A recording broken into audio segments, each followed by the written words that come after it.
Thank you, and welcome to the 2024 UCLA Draper Innovation Showcase.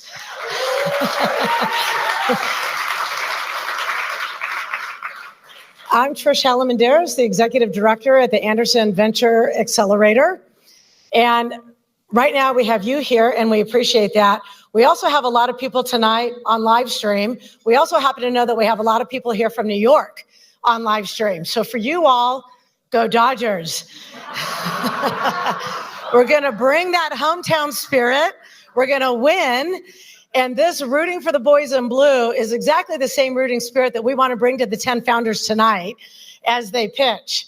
It's a great experience being here at UCLA and being part of an entrepreneurial ecosystem. If you get inspired for the pitches tonight and during the evening, we do have social media. All of you have a brochure here and a digital brochure at home that our tags are on. You can feel free to share in your social channels. But what's really cool about tonight, it's the culmination of all the ecosystems across the UCLA campus supporting and developing entrepreneurship at UCLA. We're really proud of that. The 10 companies tonight are a subset of the entrepreneurship efforts going on across campus. And what you'll see tonight are 10 companies doing a 3-minute pitch, followed by a short Q&A by the Draper family. We don't know what they're going to ask.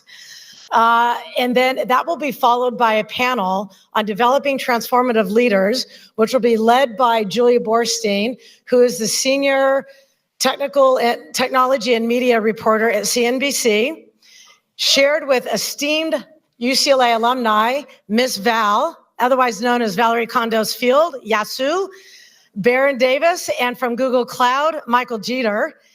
Then we will have the announcements of the Draper investments and the awards, and then we will network and see company demos tonight. That is how we will roll. We also want to thank Google for being a constant supporter of entrepreneurs across the UCLA system. Google supports not only tonight at their beautiful venue, but also by offering mentors to entrepreneurs throughout the entire year. And Kyle is here, Michelle Gross,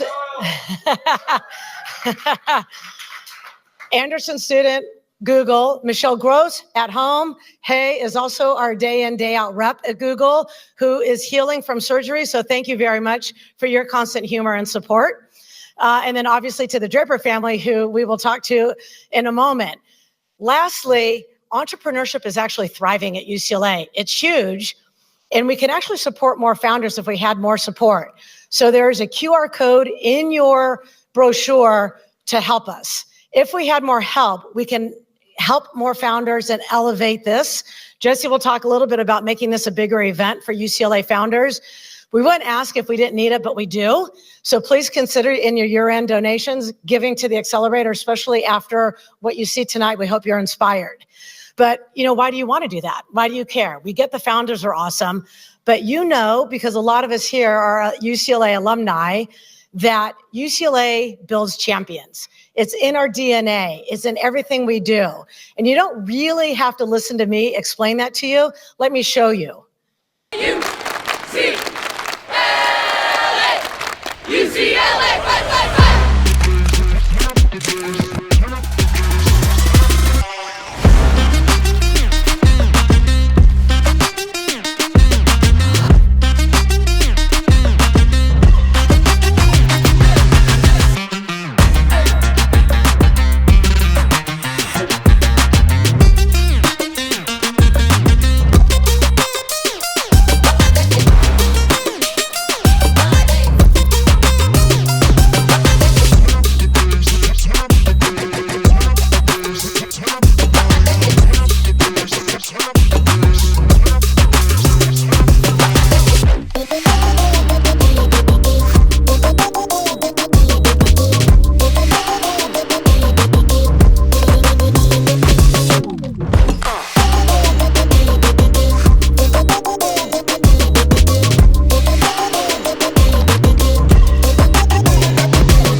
Okay, I apologize in advance because you got more Drapers than you guys bargained for. But I am Jessie Draper, and I first want to thank Trish because she really put this together. And I want to explain from UCLA, and I want to explain why we're here and why this is so important to us and our family. I went to UCLA. My brother Adam went to UCLA. My brother Billy, who's not here, went to UCLA. I'm not going to talk about where my sister went. It doesn't matter. It's in Southern California. Her name is Eleanor. But this is, all four of us went to school in Southern California. And we would all do things at UCLA and, other schools around. And I felt like there was a big showcase, at all of these other schools. And so I just started, every time I did something at UCLA, I started just sort of complaining to the faculty. And I'm like, why isn't there one big pitch competition? There should be like one big pitch competition. And Trish just was like, I accept the challenge. And she put it all together and she's done such a good job. We have and the whole team, her whole team is absolutely incredible. So thank you everyone at UCLA. And thank you Google for hosting us. This is the second year we've really leaned in. The entrepreneurs were incredible last year and I can't wait to see this batch today. Again, I'm Jessie Draper. I run Halogen Ventures. We're based in Los Angeles. We invest in early stage female-founded consumer technologies. I missed one piece, which is that me, Adam, and Billy, we were all venture capitalists who went to UCLA, except for my dad, who went to a small school called Stanford. It doesn't matter. And so it's just a very unique thing. So we're grateful to be here. We're excited to get this started, but I'm going to let the rest of my family introduce themselves, even though they didn't all go to UCLA. No, I went to Stanford, but now I've got to support UCLA because we're in a lesser league now in football. And I want to give Al Osborne a big hand because that guy has brought entrepreneurship to Anderson School like nobody else has done. And I'm a venture capitalist, and I come from a family of venture capitalists. And what Jessie didn't mention is the first Silicon Valley venture capitalist was our grandfather, my grandfather, their great-grandfather. And my father was a pioneer of venture capital. And so this is in our blood. I've made it my life mission to spread entrepreneurship and venture capital around the world because it's entrepreneurs that do all this really cool stuff and make our lives so much better. I mean, Tesla was just some guy, it wasn't even Elon, in a lab saying, hey, I can create an electric car that does this stuff. Skype were these two guys who were considered outlaws because they had started Kazaa. You see these 10 people, and then 15 years later, all of a sudden it's like, whoa! I can't believe that we never could automatically transport, or what do you call that? Transmutate. Teleport. Transmutate, teleport. All of those. I mean, there are 10 of them, so maybe we can teleport and transmutate. Anyway, it's entrepreneurs that do it. They make our lives so much better.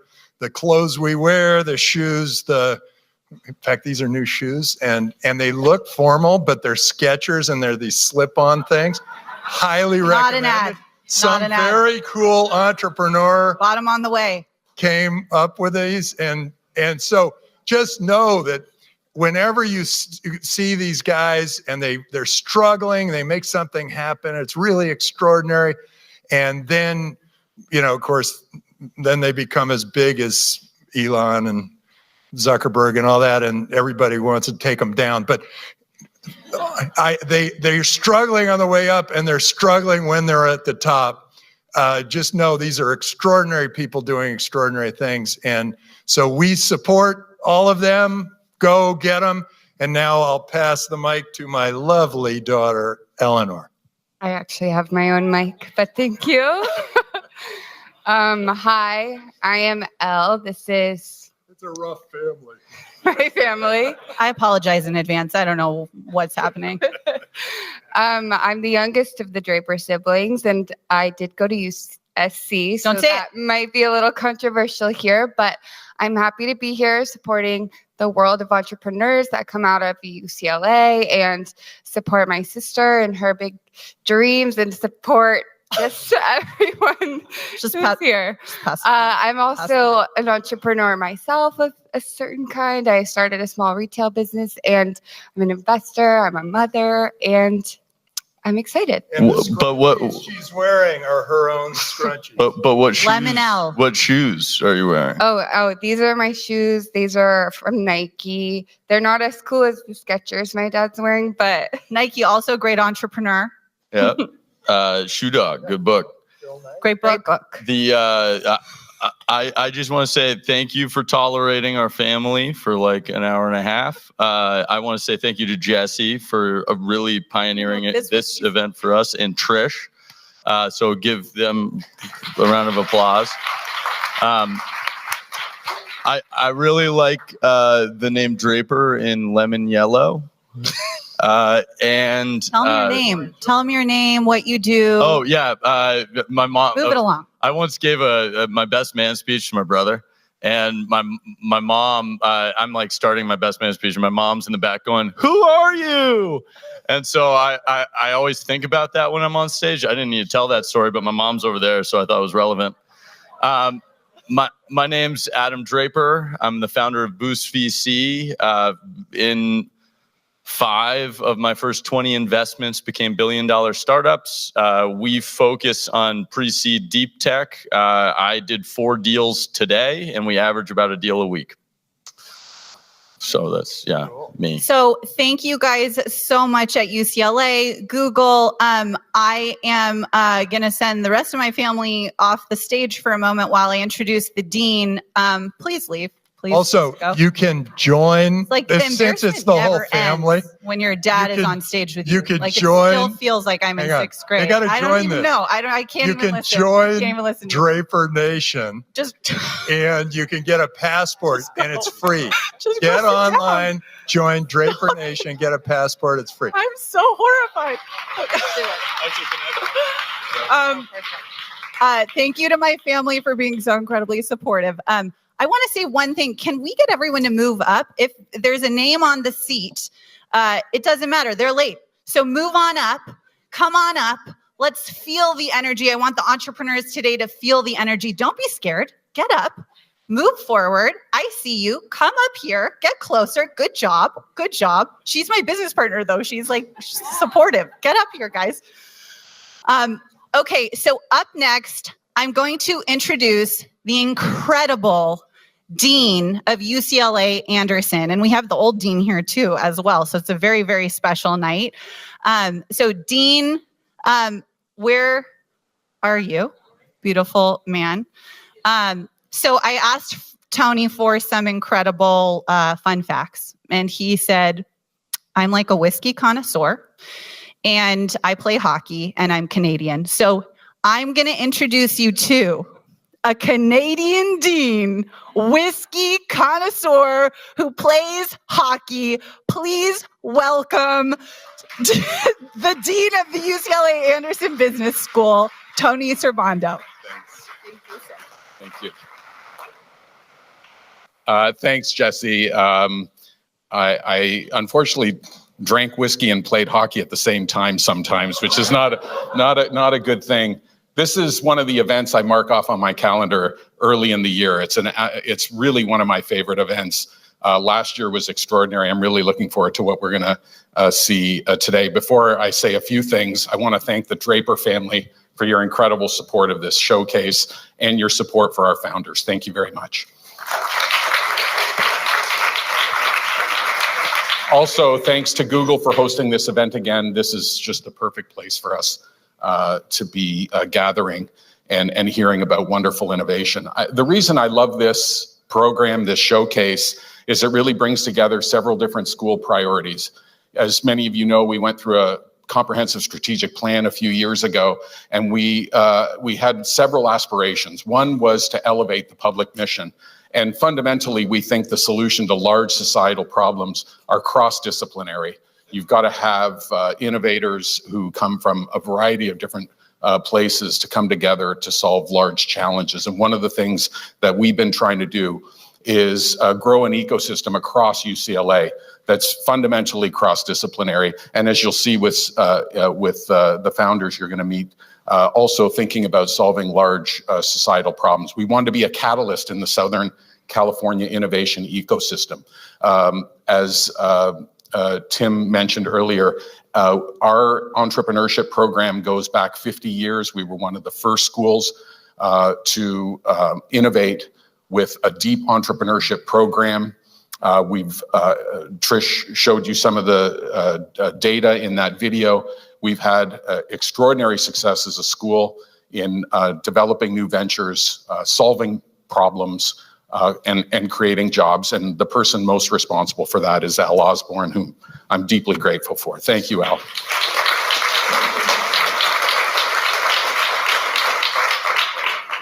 So I'm very excited that we are going to see some extraordinary work that's being accomplished by not just Anderson students, but partners all across campus. So looking forward to hearing from all of you. So let's get started. I believe our first startup is going to be represented by Enrique from Chat Aura. Is that right? AI? Aura Chat AI. Aura Chat. Thank you. All right. Dean, thank you so much. Yeah. I'm sorry, I just need one more minute. I've been trying to book a doctor's appointment for months now. All of our representatives are currently busy. The estimated hold time is currently 96 You kidding minutes. me? Thank you for your patience. Bravo. Don't you love that? You've been on hold for 45 minutes and the call drops. Why is it so hard to deliver high-quality customer care? Companies lose millions of dollars every month on bad customer service experiences like this one.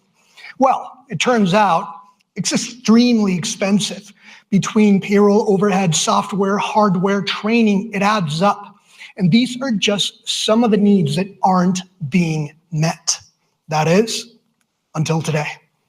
With the help of Aura Chat AI, our enterprise clients can now deploy complex ecosystems of AI agent teams that deliver human quality experiences in more than 50 different languages across live phone calls and live video calls. You heard that right.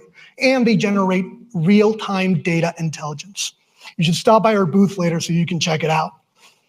We launched a few months ago, and so far we've already found product market fit in multiple industries that have been suffering from labor shortages, especially since the pandemic. So far, we've generated up to $150,000 just over the last 2 months alone. We're looking for an investment to be able to accelerate our growth. We know that the competition right now is not offering the integrated enterprise omni-channel AI agent approach that we are already offering. And the TAM for this industry is massive across industries. So what we're looking for now is to accelerate our growth. We're ready to grow. We're going at 40 miles per hour when we could be doing 120. We've already made progress on our pre-seed round, and we have clients waiting to be onboarded. Now, I am completely convinced that my team is uniquely positioned to capture this market opportunity. Why? Because we're tech executives with both Fortune 500 and previous VC-backed startup experience. We have the technology, a platform that allows enterprises to automate long, multi-stage, complex sales cycles for high-ticket items, such as real estate and automotive. Additionally, we have the support of our investors and board of directors, which have exits in the hundreds of millions of dollars. But most importantly, we have the numbers. We have the numbers to prove that there is a market opportunity out there to be captured and that we are the right team to capture that opportunity. Why? Because we're already doing it. So we invite you guys to join us as we create a future together that turns phrases like this one. The estimated hold time is currently 96 minutes. Into a thing of the past. Thank you.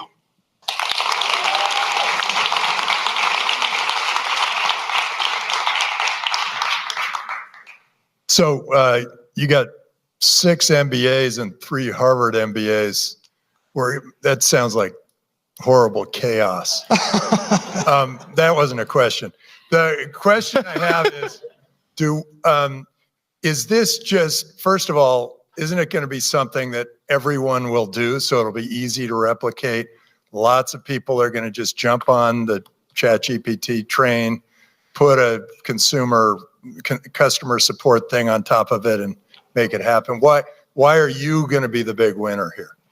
I think the big difference is that we are not a chatbot. We are every implementation that we do includes anywhere from 15 to 35 different AI models, and those are all chosen specifically for the enterprise that we're working with. We build that enterprise, and we are able to deliver value, privacy, everything a company might need that they will never get through a ChatGPT, especially the omni-channel. And are you focused around a specific market? 100%. What is this? Because you were saying, like, what if I want to buy lemons, or and they're putting me on hold? Is that like another market you're going after? Is it doctors? So the biggest areas where we found the opportunity is tourism, because our platforms speak more than 50 different languages. Real estate, because it's an incredibly long sales cycle to make a purchase decision, anywhere from 12 to 18 months. That means 70 to 80% of the buyers aren't ready to make a purchase decision, which in turn means that up to 50% of leads are never attended. So I don't know you guys, but how many times have you guys filled out a contact form for any company and then never gotten back an answer? Just by changing the dynamic of that sales funnel and attending every single lead that comes through, we're generating increases in revenue, not just that efficiency and cost. I was under the impression you were doing audio only. Is that correct? No, we're doing live video chat with our AI agents, live FaceTime calls. We're doing live phone calls. Out of Santa Barbara, most of the customers don't realize that they're talking to an AI. So when I hear customization, I think hard to scale. So how are you planning on scaling that? Through our onboarding process, we can offer this enterprise tier service that every contract right now, average revenue per contract on a monthly basis is anywhere between $3,000 to $4,500. And we're automating all of our back-end processes so that through an onboarding self-serve process, any company, SMB, can go in, upload their documents, choose what channels they want, WhatsApp, Facebook Messenger, Instagram Messenger, phone calls, and then be able, after a 15-minute onboarding process, have this sales team, this customer success team, whatever that may be. Great, thank you. That was time. Thank you. What's the valuation? Okay, just tell us later. Great. Okay, thank you. Time. Perfect. Good job.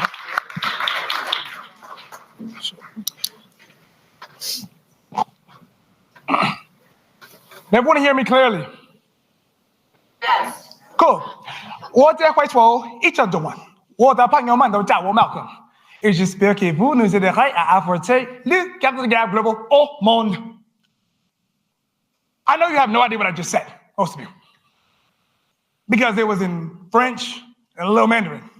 But that makes sense because 75% of the world population wants to learn a new language. But the current tools are failing us. The #1 language app on the market today has over 500 million users, and 1% achieve any level of fluency in the target language. When I was 21 years old, I was excited and a bit nervous to try out the new language I had been practicing on my own for the past 18 months. French. When I ran into a group of native speakers, I knew this was my moment to impress them. Halfway through my monologue, we all burst out laughing. And I didn't tell a single joke, folks. One of them even said to me, "Mon Dieu, j'ai de l'éponge." Translation, dude, you need to quit. Like right now. Awful experience for me, and I had to fight incredibly hard to overcome the powerful urge to give up, but I didn't. And now I'm fluent. But unfortunately, the same can't be said for the English language learners in the United States trying to exceed their ancestors' wildest dreams and learn English language in the United States in classrooms. There are 5.6 million of them trying to accomplish this feat, 1.4 million in California, and 60% never will. meaning less opportunities, income, and a lower quality of life. That's not going to work for me and my team. I'm Malcolm Lee. I'm the CEO of Gab Global, the language learning metaverse. We help our students practice this foreign language using our virtual reality language learning platform.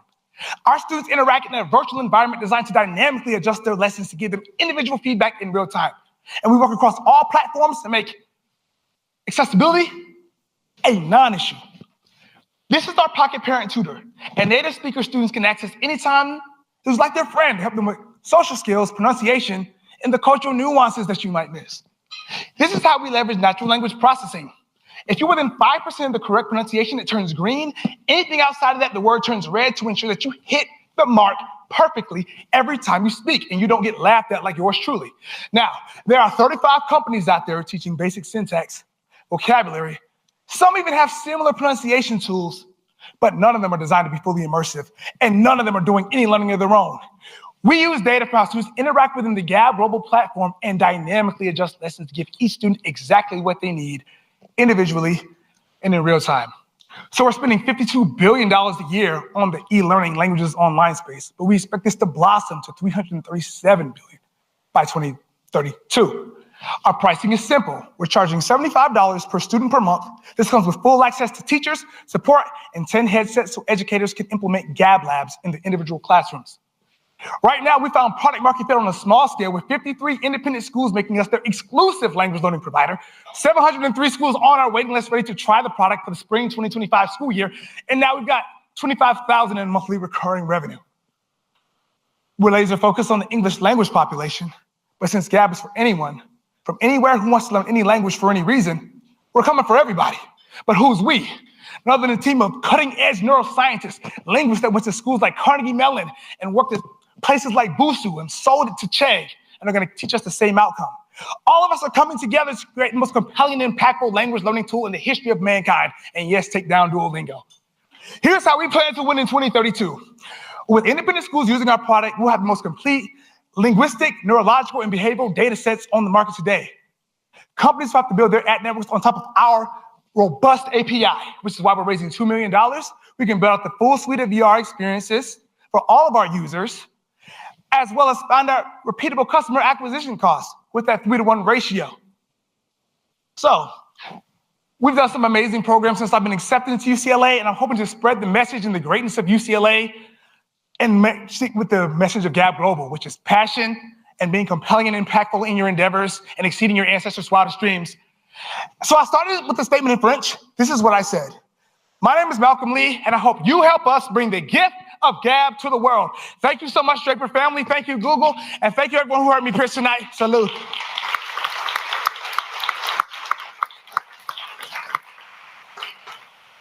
I'm fucking amped. Nice. Don't swear. You went to UCLA. It's a bad representation. Sorry, my bad. Yeah, I know. Geez. Yeah, family stuff. I forget. That was really, really fun. I've invested in about 75 VR related startups. My question is really focused around why go education route? Why not go through just Quest Store? And that's sort of that's where I would spend time. That is my ultimate goal, gotta say. But we are using that revenue we're getting from the K-12 schools because it's so good once we got used to the 9-month sales cycles and keeping our staff paid during that time. Now we've got the revenue and we can take advantage of that SaaS monthly recurring revenue that compounds. Then we can build out a B2C product and then we go to MetaQuest.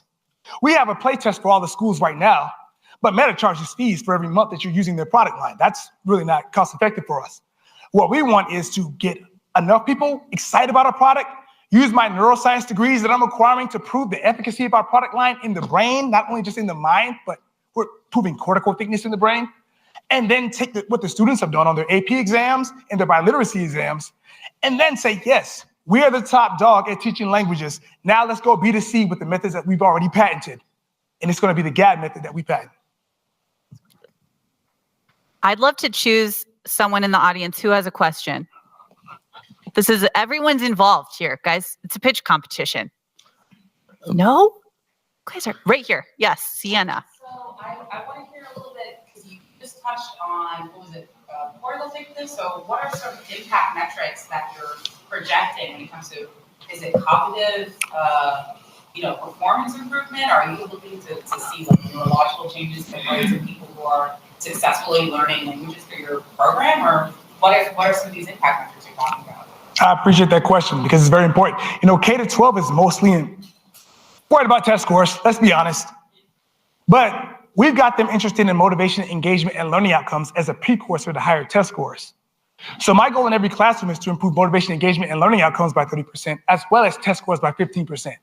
And I promise every school that I work with, if we're not able to do this, I will work with you for free until I do. With that said, off the stage. Thank you. Thank you. I love your mission.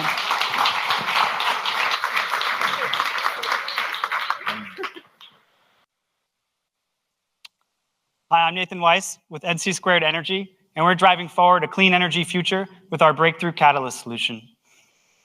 So we're all familiar with the growing threat of climate change, where 55 billion tons of greenhouse gases are emitted each year. In the US, transportation accounts for nearly 30%. While electric vehicles are gaining in popularity, batteries are not a silver bullet, as they don't scale well in heavy-duty applications such as trucking. Hydrogen is a clean fuel alternative to batteries, where fuel cells generate electricity by combining hydrogen and oxygen into water. Unfortunately, this requires an expensive platinum catalyst, which accounts for higher manufacturing costs and is a major roadblock towards widespread adoption. In general, nanoparticles are used to reduce the platinum by maximizing the surface area, but this leads to much less durability and a costly trade-off between performance and endurance. Our solution encapsulates the nanoparticles beneath a protective graphene layer, and this greatly enhances the durability while maintaining the catalytic activity. And this leads to record-breaking efficiency, where compared to a commercially available fuel cell vehicle, our solution uses less than 1/5 the amount of platinum and is more comparable to a catalytic converter in a gas car. And our patented solution is both scalable and a drop-in replacement with current fuel cell technologies. So our team is uniquely qualified to bring this technology to market. My doctoral advisors and founding inventors dedicate their careers to developing novel materials like this, and we're excited that we finally found one that we can take out of the lab and make a real difference in the world. The fuel cell market is poised for massive growth in the coming decades, with nearly 1 terawatt of projected power capacity by 2050. And we're still in the early stages of this technology and are already at over $3 billion market across a wide range of applications. And traction is gaining already in both the private and public sectors, including major auto manufacturers, some of which we've been in contact with and have shown great interest in the efficiency of our technology. And so currently, we already have a working prototype that we put a lot of effort into, and we've been joined with the Magnify Incubator to begin the scale-up process that we can begin looking at strategic partnerships and pilot scale programs to bring this technology forward. So we're asking for a $3 million jumpstart to get going on this journey, and we hope you can join us. Thank you very much. And Professor Huang is here today to help answer some questions with us. Yeah. Hi, my name is Yu. I've been an engineering professor at UCLA for the past 18 years, and I'm really excited to be here today with Nathan to take one of my favorite projects out of the lab and into the real world, and happy to answer any questions you might have. So when you get it working in the lab, that's sort of one thing, but getting it work outside the lab is a big deal. That's one question. How far along are you in that process? Mm-hmm. And do you need the 3 million just to get it out of the lab? And then there's some risk associated with that. Mm-hmm. And then the second question is, do we end up all going nuclear and nobody needs this because they can get cheaper energy from nuclear energy, not power. Like a lot. It's a lot of questions, guys. Pick one. To the second one, this is a energy storage solution, not generating it. So we're still using renewable sources or to generate the hydrogen. That's a big part of the other side of the equation of generating the hydrogen, which we can also use electrolyzers with our catalyst to generate the hydrogen. So it's more of a comparable to Oh, so batteries. this is more of a battery storage. Yes, it's an alternative to batteries where you can fuel up your car directly rather than charge it up. That's where the So you would still fill it up with Anything. something, with hydrogen. gas. Yeah. Yeah. And why haven't the hydrogen things worked before? Is it just it's Well, a too big expensive? roadblock is that it's expensive. And to you've make. figured out a way with the 'Cause nanoparticles the and platinum is and the- so expensive. We can use way less. And yeah. And to the first question about is it out of the lab? Yeah, and And so- are you yeah, she can producing talk more. revenue? Yes, that's a great question. Certainly, our material has caught the attention of major motor company and also fuel cell producers. So we have actually synthesized, amplify our catalyst in the lab and send it to them to test. So we are further along the way, whether they will quote this a TRL4 type of technology. So it's also scalable and dropping and applicable. So that's why I'm so excited. One of the the stuff can actually make it out of the lab. So Who's gonna quit teaching and invest? Okay, time. Thank you guys so much. Thank All right, thank you very That's much. awesome.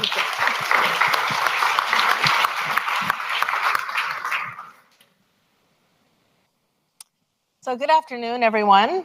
I am May St. John. I'm a head and neck cancer surgeon at UCLA. And the story of precision surgery technologies started quite a bit of time ago.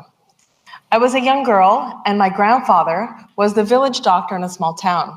I had the privilege of spending my summers with my grandparents, and he would carry me on his shoulders as we saw patients all around the town.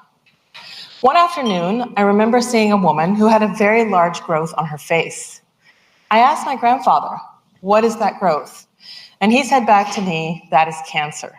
Of course, at that time, I had no idea what cancer really was, but I did know from that moment that I wanted to spend my life helping to find a cure for this disease. After that time, I was very fortunate to have mentorship throughout my undergraduate years, my MD PhD, and now it is my privilege to serve as the chair of the Department of Head and Neck Surgery at UCLA, recently ranked #1 in the nation by US News and World Report.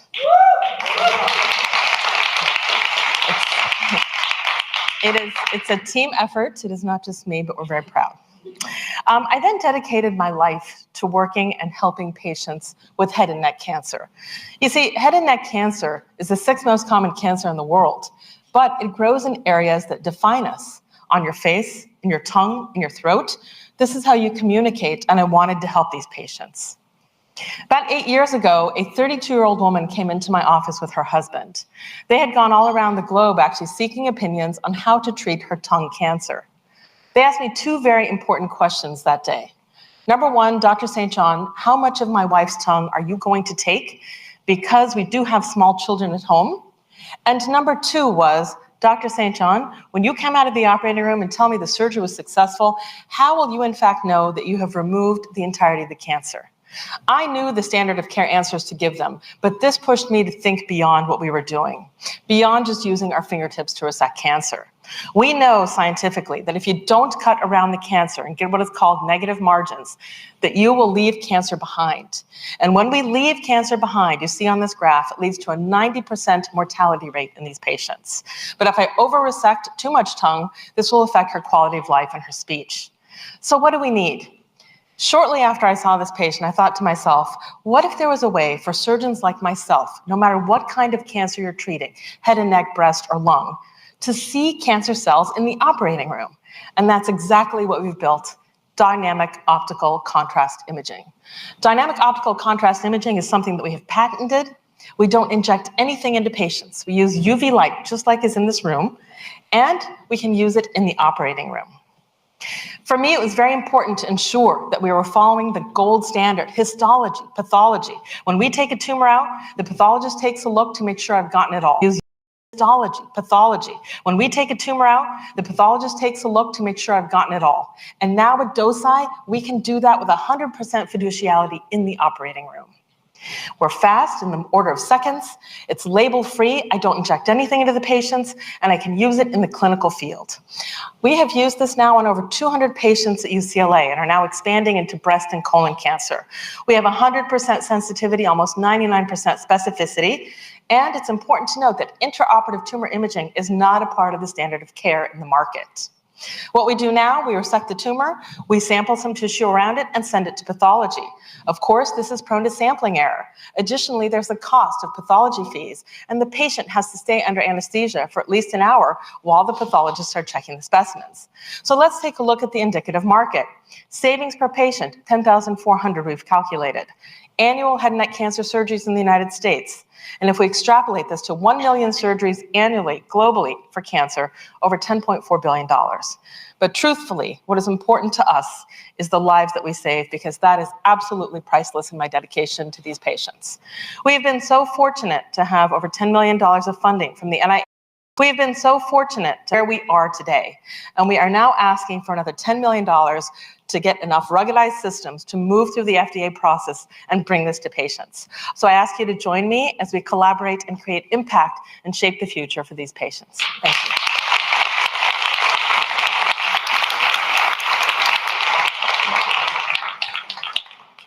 That's a good group of companies you put together, you too.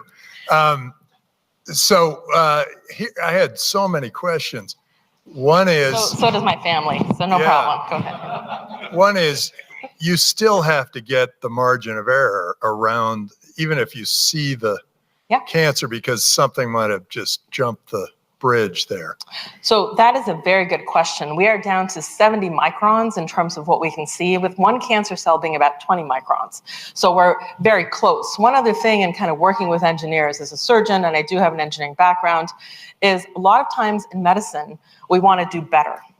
Engineering and math are so precise and there's one right answer, but we want to do better, especially in a system like this where I'm cutting throat, eye, tongue.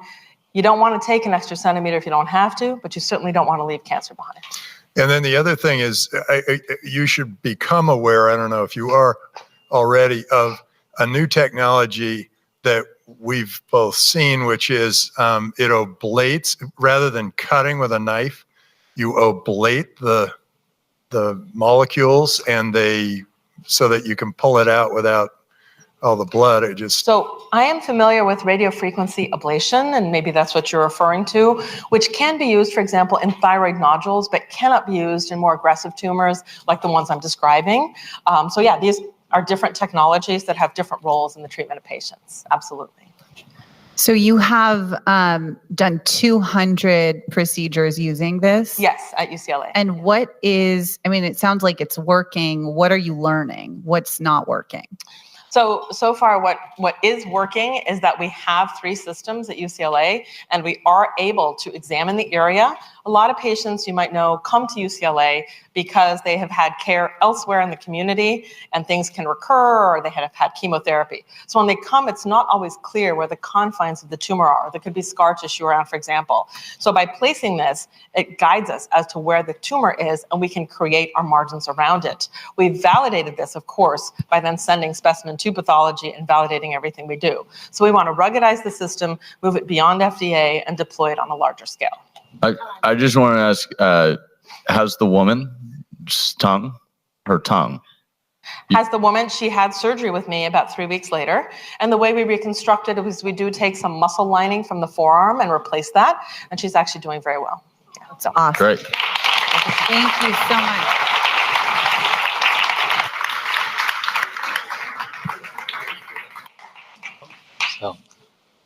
Hi, I'm Mark, the CEO of Saka Biosciences. I am a serial entrepreneur who's actually built 2 7-figure e-commerce companies. I realized over a decade ago that I didn't want to make money just for the hell of making money. Wanted to have more impact on the world. So what I did was I took a lot of that money, reinvested into getting a couple of science degrees at UCLA. Over the last 8 years, I've been building a technology in the car lab at UCLA as a scientist. And I'm glad to be out of the lab, glad to be building companies again. But one of the things I did learn while being a scientist is that biotechnology is the next major tech revolution. This includes things like biopharma products such as gene therapies and cell therapies, as well as climate tech products such as sustainable biofuels and bioplastics. The only hurdle right now in that revolution is cost. This is because we have situations where we have lab-grown meat burgers that cost $100 per pound that can't compete with livestock versions of these products. We also have these gene therapies that can actually save many lives that cost $2 million per dose. If we dig into where these costs come from, they essentially come from low manufacturing output. The way that these products are made is that you have these cells, such as bacteria or yeast, that are grown in these large tanks to manufacture these products. And the problem right now is that these cells don't produce enough output. And so what ends up happening is that you need a large amount of input to produce a very low amount of product, driving the cost to make those products dramatically. And so the problem is that until we can solve this cost and output hurdle, the biotech revolution falls short. And so all these life-saving medicines and world-changing products won't actually come to fruition. And so what I built over the last 8 years is the picoshell technology, which will be the breakthrough in the biotech industry. What picoshells are microscopic particles that act as tiny test tubes. Here's an image of what they look like. And so on the left is a tube of about 10 million of these particles in solution. On the right is a microscopic image of what they look like. And what these are hollow microspheres that you can place individual cells inside and then allow those cells to grow and produce a particular commercial product. So here on the left, you have a little microalgae swimming around one of these picoshells. On the right, you have some yeast that are growing and producing a commercial product.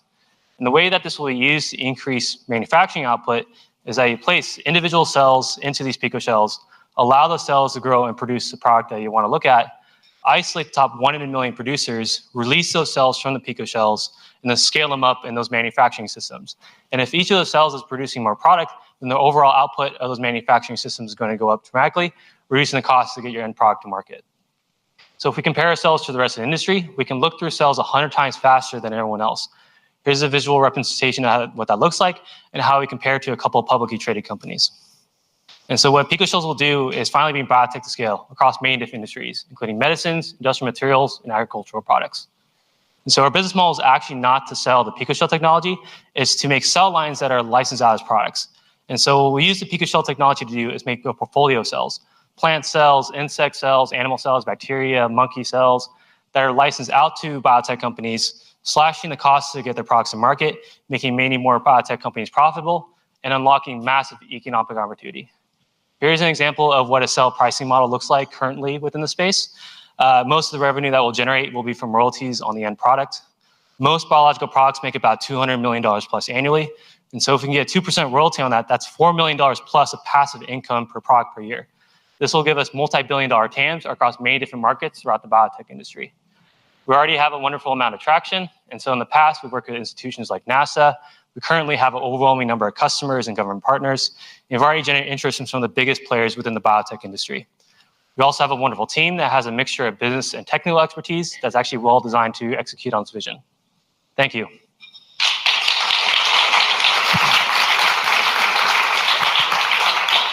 I have a question. Can you just walk me through like what the use case, like, can you just like, I have a 5-year-old kid. Yep. Explain exactly what the use case would be for something with the pico shells. So for example, let's say you like have a very specific use case. Okay, got it. So like, let's say you're making a cultured meat burger, for example. Okay. The problem right now in the cultured meat space is that you can't get those cells to grow in cheaper media, which is where the costs come from. Got it. And so what you can do is you can place the cells into those pico shells, pick out the ones that grow the best in that cheaper media composition. And if you scale those up, then your cost of manufacturing that product is going to go down dramatically as well. Got it. It's almost like picking the best. Yes. Like cell manufacturing.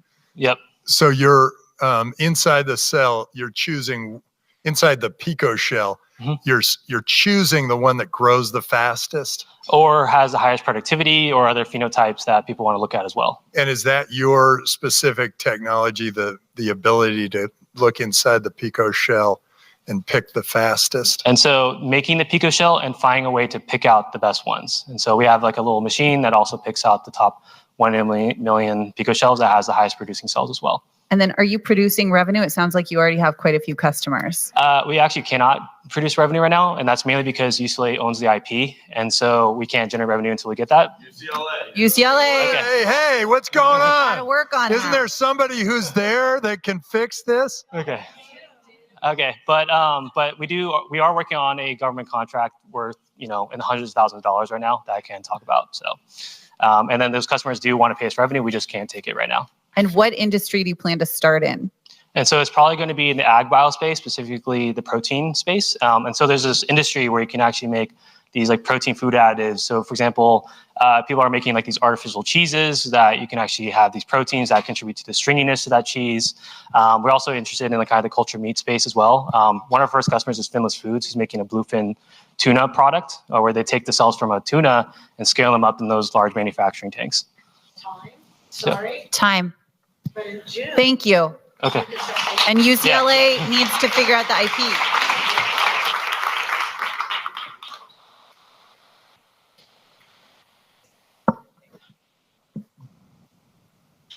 I'm Kyle Brower, CEO of Pencil Energy. We help commercial building owners find every dollar they can possibly get for energy equipment like EV, charging stations, and batteries. There is so much money out there, but only if you know where to look. These programs that provide incentives for equipment like that are scattered across thousands of organizations in the US that require manual paperwork that wastes time, and as a result, people leave money on the table. They're not just hard to find. These programs are ludicrously complex. And to make eye-popping stacks of incentives, which is possible, it requires careful analysis, planning, and execution. And that's what we do. For commercial real estate owners, we help them find everything, get them money, and they don't have to do anything. And that's value. Our engagements span 3 simple steps. We research to find and evaluate the portfolio to get the highest quality opportunities in the pipeline, help owners with the planning, and identify trade-offs and budget for where they should upgrade and why and when. And then at the end of it, help with all the paperwork so that nobody has to lift a finger filling PDFs or calling the utility company many, many times.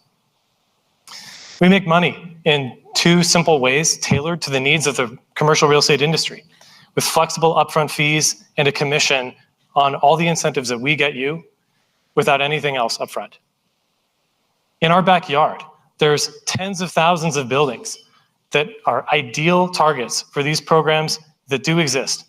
In fact, many of you drove just past buildings that look like this or flew over them on your way here today. And next year, we're starting with new construction in the multifamily space. The reason why this opportunity exists is because policy tailwinds have created an unprecedented amount of funding for equipment just like what I described. Among that funding exists a giant piece for commercial buildings. And the opportunity, if we use a simple 20% success fee, is huge for us as well. I have direct experience working for the state of California as an auditor. I know programs like this like the back of my hand. And I'm supported by a team of advisors who can fill in on missing skills, including an advisor who scaled a services business to thousands of employees and sold it twice. To date, we've worked with 2 customers, including a more than 1 million square foot development out in the desert here in SoCal, to help them find every program they could. And in the pipeline are convertible EPCs who have done more than 170 energy projects and counting. Plus, as a double Bruin, I'm super proud to be here. And I'm here not asking for money, but I'm looking for someone who owns a portfolio of buildings, like I showed, multifamily, especially affordable rehabs, or high energy use commercial and industrial buildings based in Southern California. If you are doing your capital expenditure planning now or imminently, and this sounds like you, come find me afterward and learn how we make projects pencil. Thanks.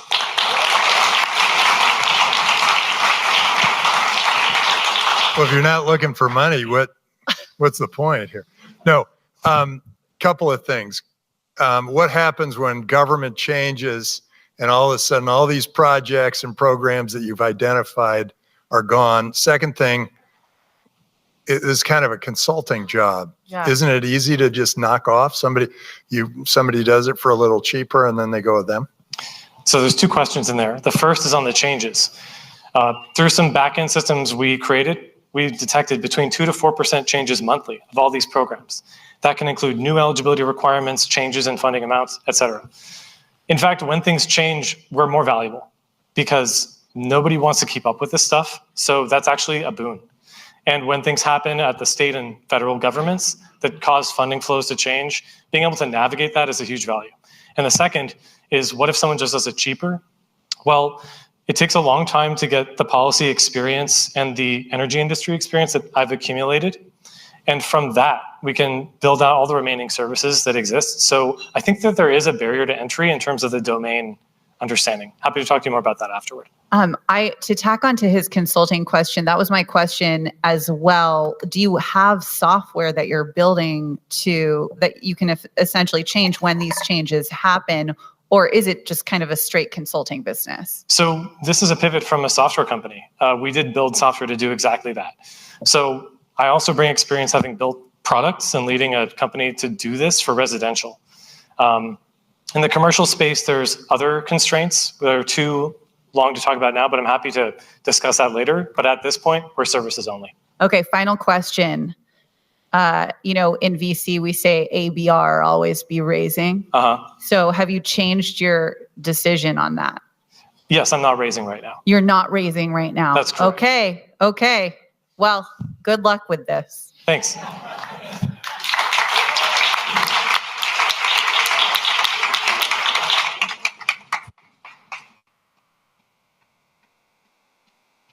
Bonjour, I'm Claire Chabot. I see a lot of men in the room, so if you have a woman you care about, please hang in there. This is a first-time founder. My 24-year-old self on national TV announcing the launch of our first patent, a made-to-measure bra 3D printed. What you cannot see on this picture is I'm in so much pain that I will faint a few minutes later. Later that week, the doctor diagnosed me with endometriosis, an incredibly common, yet incredibly painful hormone imbalance condition. Yet, there is no known cure for it. And you know what? Because we don't understand the female body. We don't invest in it. Yet, half of the women in the world are suffering every day from hormonal imbalance. But 80% of the medical research doesn't even foster in female hormones. And the number of young women having breast cancer has doubled since the 70s, and we don't know why. So here is our solution. We take back the control of our health. And it starts with our bras by turning them into the most powerful tracker for female on the market. I mean, we're already almost wearing bras every day. So tracking your breast is great. But tracking your fingers is great. But tracking your breast unlocks female health. Breast holds 5 times the number of biomarkers linked and key to understanding female health. This is not a gadget. This is a health database. So how are we going to do that? The good news is we don't reinvent the wheel. The tracker exists. But the real problem is that breasts are shapes, not sizes. For the trackers to effectively work, you need the bra to be custom fit, so it doesn't alter the blood flow, and also it fits the breast. So here's our master plan. Tackling the bottleneck first to make sure we can address the market. First, create custom fit bra at scale powered by 3D technology. Second, license the technology to your favorite brand so every woman can get it in their favorite style and fit. And third, turn everyday bra into a tracker. Custom fit bra powered by 3D technology, done. Our patents are delivered in the US and EU. We actually sold out our first collection in 13 hours. But bear with me. We are not a fashion company. We are a breast tech company. Through our API, we are licensing our technology to fashion brands so they can put their style, manufacturing, and marketing. And through their website, when you purchase a bra, it takes us 60 seconds from a 3D scan made with your iPhone to get a custom fit. So our B2B licensing model aimed to make us profitable by the end of 2025. After a setup fee, we take 5% on each bra sold. We have a 75% net margin, and an active sales pipeline of $430,000 for next year. And we aim to reach 5.8 million by 2026. So today, I'm glad to announce a fundraising for the bio-trackers. Beginning early 2025, we'll be joined, actually, by former Apple Watch members, top breast health researchers, and top labs. There is a lot of money to be made in taking women seriously. 1.5 billion sum. And behind every female entrepreneur is a world-class team of engineers, advisors, and investors. So please, let's walk the walk, invest in female health, and meet me later. Thank you.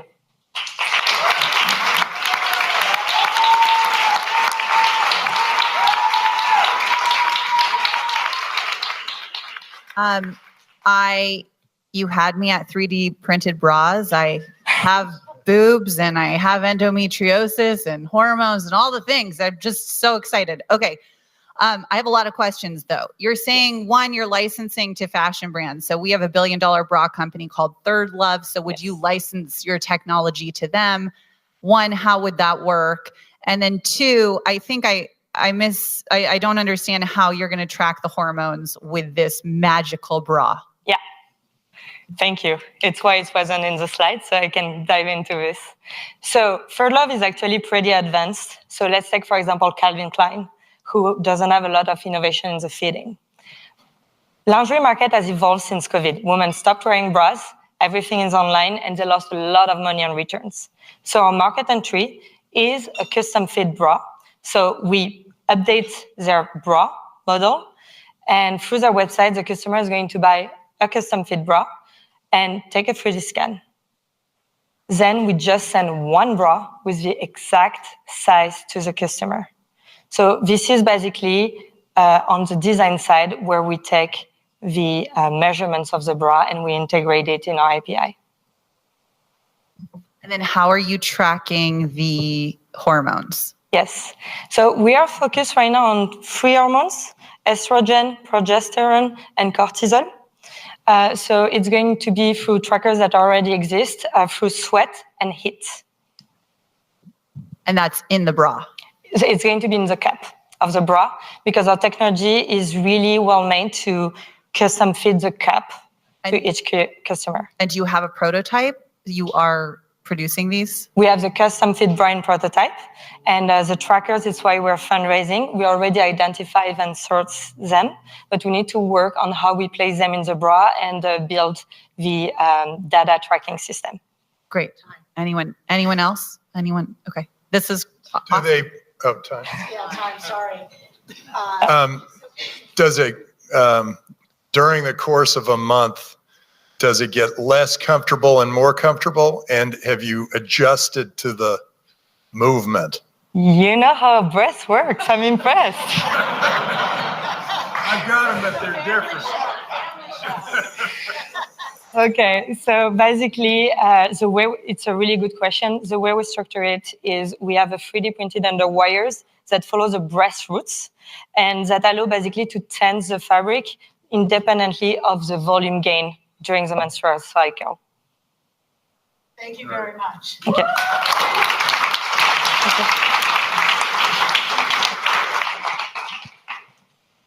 Hi. Did you know that we produce more concrete than all the other materials combined? More concrete than all the other materials combined. Concrete is a massive industry, and it plays a crucial role in modern society. But the concrete industry is under immense pressure. Margins are in the single digits and continuously shrinking. It's killing our climate with 3 times more emission than the aviation industry. And despite all of this, the industry has barely evolved for decades and is still missing out on the benefit of the AI revolution. My name is Matthew Bauchi. I'm a professor in civil engineering at UCLA.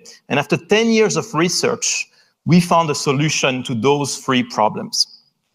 Introducing Concrete Copilot, a software as a service powered by AI, specifically designed for concrete producers. In just 1 year, the first client that used Concrete Copilot was able to save more than $1 million and to reduce their carbon emission by 10,000 tons of CO2. So how does it work?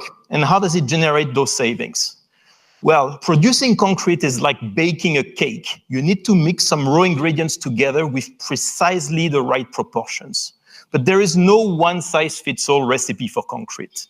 Every project needs a custom recipe to meet specific performance targets. So our patented generative AI creates the most optimal, cost-optimized recipe for any project in seconds, using the materials and the plants producers already have. So what does it mean for our clients? On average, they see a whopping 80% increase in their profit margin, but also a drop of 30% in their carbon emission. So producers become both greener and more profitable. We're targeting the massive global concrete market, and with our proven results, we estimate that we can help the industry save $60 billion annually. And with our subscription-based model, we charge producers with a fee that accounts for a quarter of the savings they generate. So we have an annual target revenue of $15 billion. To achieve those goals, we have built our team as a unique blend of academic experts and industry veterans. And this has allowed us to develop a tool that is truly disruptive, but also meets the real needs of the industry. Over the past 12 months, we have made some significant progress towards those goals. We've built the world's largest concrete data set, and this really gives us a competitive edge in the industry. We have secured a patent protecting our core generative AI technology. We have signed 4 major concrete producers in the US as paying customers. We have deployed our technology at 30 plants across North America, and we have already optimized more than 3 million cubic yards of concrete. So if you're excited about vertical AI solutions that drive both sustainability and profitability, then we invite you to join us. We are looking for strategic partners to help us reach more clients, more plants, and more countries. We just concluded a seed round, and we are planning for a Series A raise next year. Thank you.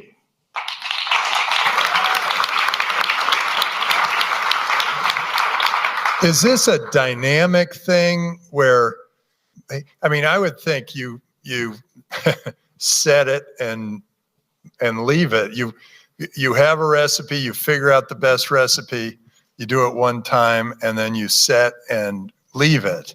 Is there something that I don't get about how important the data is to all of this? You're baking a cake, you bake it this way, and that's the way you bake it.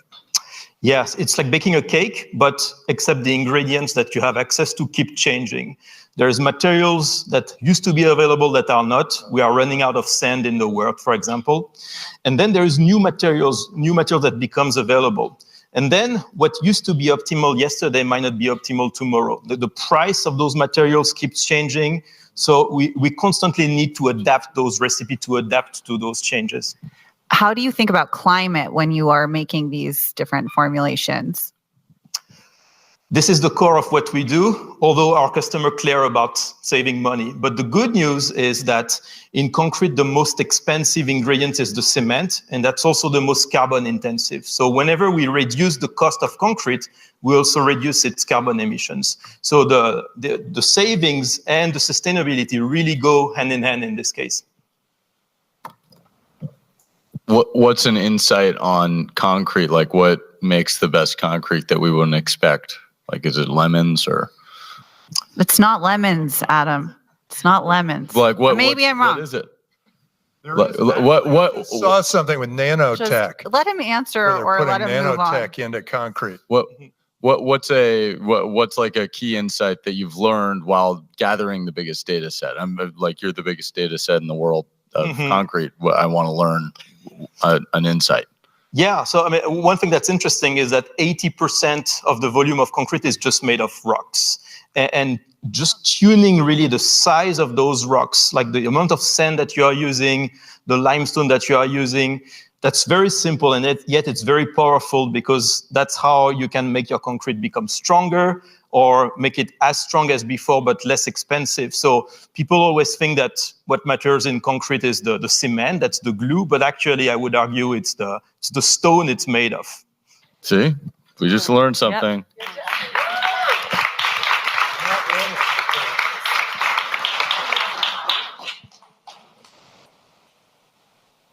Hi, I'm James, co-founder and CEO of ThetaWise, an AI math tutor that provides 24/7 math help to over 130,000 college students across the globe. We wrote our first few lines of code for ThetaWise just 13 months ago, and today we're at $68,000 in monthly recurring revenue. We reached profitability already, and we did it 6 months after launching. 26 days from today, we'll hit $1 million in annual recurring revenue. And we did all of this with a 3-person team. Everyone on our team is technical. And the craziest part about our growth is that 100% of it is organic, from unpaid channels like word of mouth. Students are finding and sharing our product organically because ThetaWise is by far the best, most accurate, and easiest to use AI math tutor on the market. Today, ThetaWise is a chatbot that works just like a real private math tutor. It can explain any math concept, generate practice problems, give you hints when you're stuck, generate step-by-step solutions, and check your work. Use ThetaWise's tutoring mode to have it walk you through any problem you're working on without just immediately giving you the answer, to ensure you're going to ace your next test. ThetaWise syncs your laptop, phone, and tablet. Upload photos from your phone instantly, or handwrite math from your tablet directly into the chat, so you can spend less time typing and more time studying. Today, we have a Net Promoter Score of 70. 92% of our users say they'd recommend ThetaWise to a friend, and we charge $20 a month, which is roughly 2 times more than what competitors charge. While many competitors out there are trying to boil the ocean by building a generalized AI tutor, at ThetaWise, we're obsessively focused on math. We're starting with math because it's by far the most tutored subject. It requires a specialized user interface, and it has definitive answers. Of students who receive private tutoring, 66% of them receive it for math specifically. Ultimately, the problem we're solving is that private tutors are incredibly expensive, charging upwards of $180 an hour for college-level courses, and they're not always available. At ThetaWise, we're building an AI tutor on par with a real one-on-one tutoring experience, ultimately to replace private tutors entirely. Here's a quick glimpse of what that looks like today. ThetaWise Notebook lets you get math help faster than ever. To get help on any problem you're working on, just click the mic and ask. For number 3, can you explain what this notation means and what I'm supposed to do? In Notebooks, ThetaWise can see whatever's on your page and hear what you say, so you can get the exact help you need the second you need it, as if you had your own private tutor. This is what we call real-time tutoring. And because ThetaWise is there for all the math work that the student does, we're able to model the user's competencies, learning preferences, affinities, and weaknesses to give them a tool that helps them learn math faster and easier than any other system out there. This also affords us an ample opportunity for a high-ceiling technical moat, a user data moat for AI training, significant personalization, and user lock-in. In 2025, we'll be raising a $2 million price seed round to reach $4 million in annual recurring revenue 12 months later. If that sounds interesting to you, I'd love to chat. Thanks for taking the time to learn how ThetaWise makes math make sense.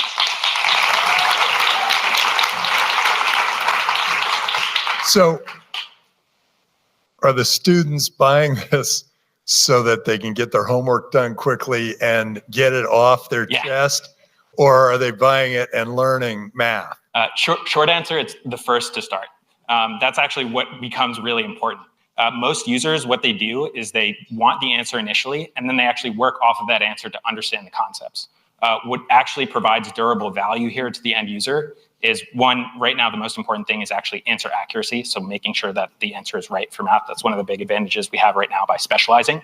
But the latter is actually, in that process, making sure we keep track of what are the things they didn't understand about any given problem as they're rushing through their homework that's due tomorrow at 8 a.m., and making sure that when they go and study for the actual exam, we're ready with that information, and immediately they can use that to help them study.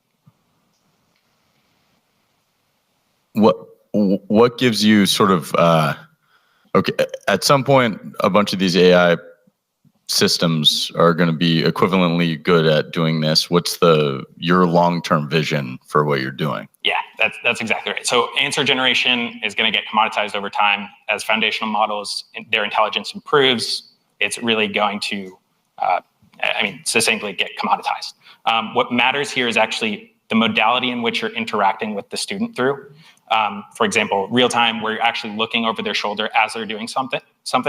It gives you the ability to much more accurately model if someone is struggling on something, how long they're taking to do these things. And also the fact that we're discipline specific in one state, in just math specifically, allows us to create like stateful information, for example, a knowledge graph of what the student understands and what they don't. Memory right now in AI is an unsolved problem. And so by being domain constrained, we're actually able to deliver on keeping track of what they know, and providing help for that exactly when they need it most. How long you been out of school? 2021, I graduated. Okay. Yeah. Your academia's worst nightmare.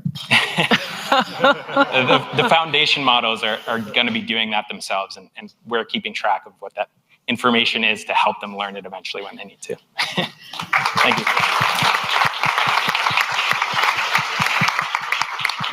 This is the final pitch.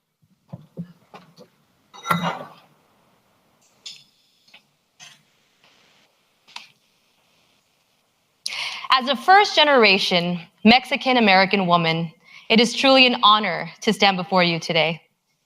I grew up in Section 8 housing here in Los Angeles, but that didn't stop me from becoming the first person in my family to graduate with a bachelor's degree, the first person in my family to purchase a home in Los Angeles when I was only 25 years old. Thank you. And I was recognized as the #1 retail store manager for AT&T nationwide. Thank you again. But my passion lies in sustainability. I care about decarbonizing the planet. So that's how I ended up at Hamilton Perkins Collection. Good afternoon, I'm Annie, and we're excited to have you join us in our journey of transforming trash into cash. Raise your hand if you know what PVC is. Did you know that 40 million tons of PVC is generated annually? PVC stands for polyvinyl chloride, which is just a fancy name for plastic. But guess what? Less than 1% of PVC is recycled. This is a huge problem for our planet. So we asked ourselves, what if? What if we created a product made up of recycled plastic and turn it into something valuable? And that's exactly what we've done. So this is the process. These corporations pay us to take their supply chain waste. We then add our technology, turn it into pellets, and then we sell it back to the corporations. That's right. You heard correctly.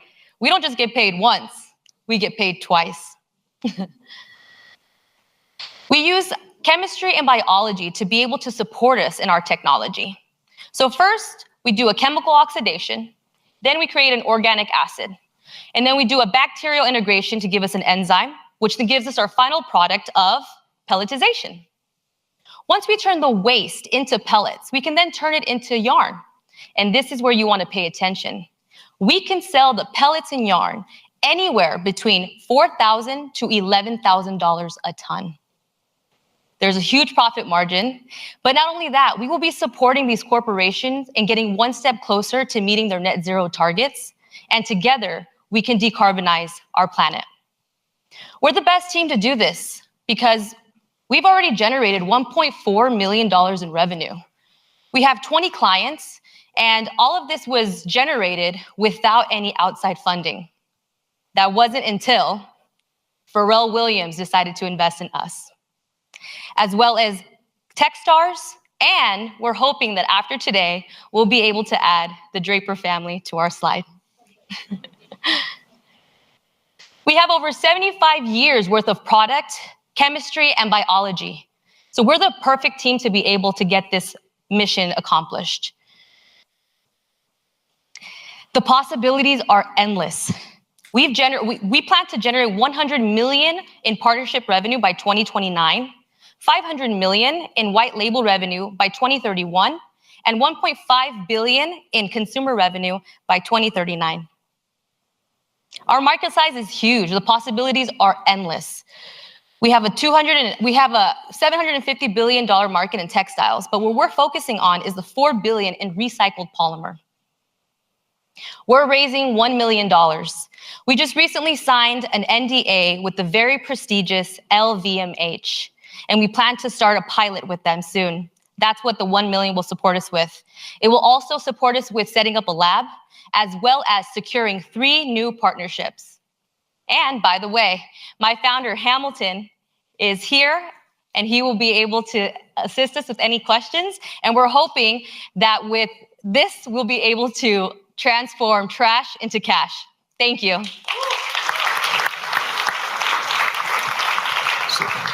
So you broke the NDA with LVMH. Tell us about it, but thank you. We appreciate it.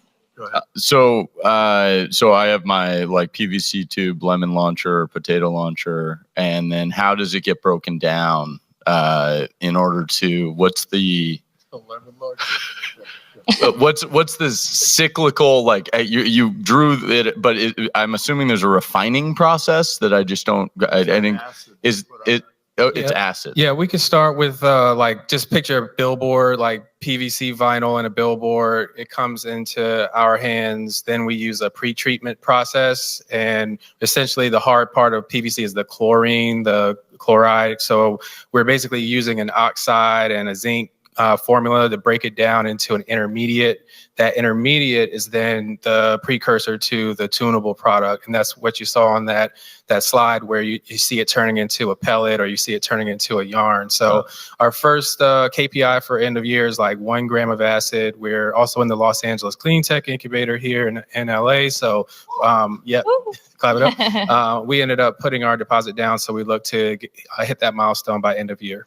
Awesome. Isn't there have been a lot of people who have tried to do stuff like this and they never quite get profitable. How have you proven profitability yet, or can you figure out how to do that? Yes. So for us, we started with products made from recycled plastic. Those are the ones we sold over 50,000 units from. And the insight was that the clients wanted us to turn their cost centers into profit centers.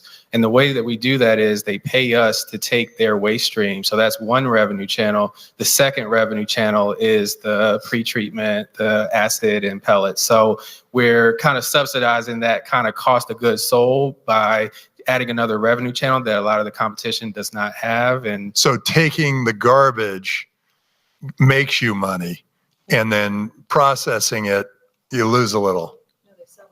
We have a lower margin by processing it. Let's call that in the low 10s, but we can get into the 30s by adding this additional revenue channel. Our competitors are typically paying for that line item. That's a cost in their model versus us. That's a green for us instead of it being money going out the door. And revenue, what are your revenues? Do you have revenues yet? So we've got $1.4 million of revenue on a product made from recycled materials. And now we're in the early stages here to begin our journey with much larger contracts. Our average order value was $30,000 on that previous revenue. But in this new field, we know that the contracts are $50 million over 5 years or $80 million over 3 years. So we're looking to get a piece of that. We know recycled polyester is 5 million metric tons this year. 2026, it'll be 7 million metric tons. So we just get a piece of that, we'll be in good shape. And how long does it take you to process this plastic? So we just literally got our bench space. We're still sorting out, like in our lab, who's got equipment or who has access to what. So we do have like really basic life cycle assessment and TEA just laid out.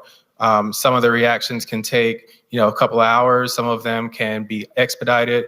We're looking to bring on a chemical engineer, PhD, that has some computational background to potentially even use some AI-powered work to figure out, can we be more efficient? Can we optimize those yields and kind of get that time down? Because, of course, time is money. Time. That was the final question. Thank you, guys. And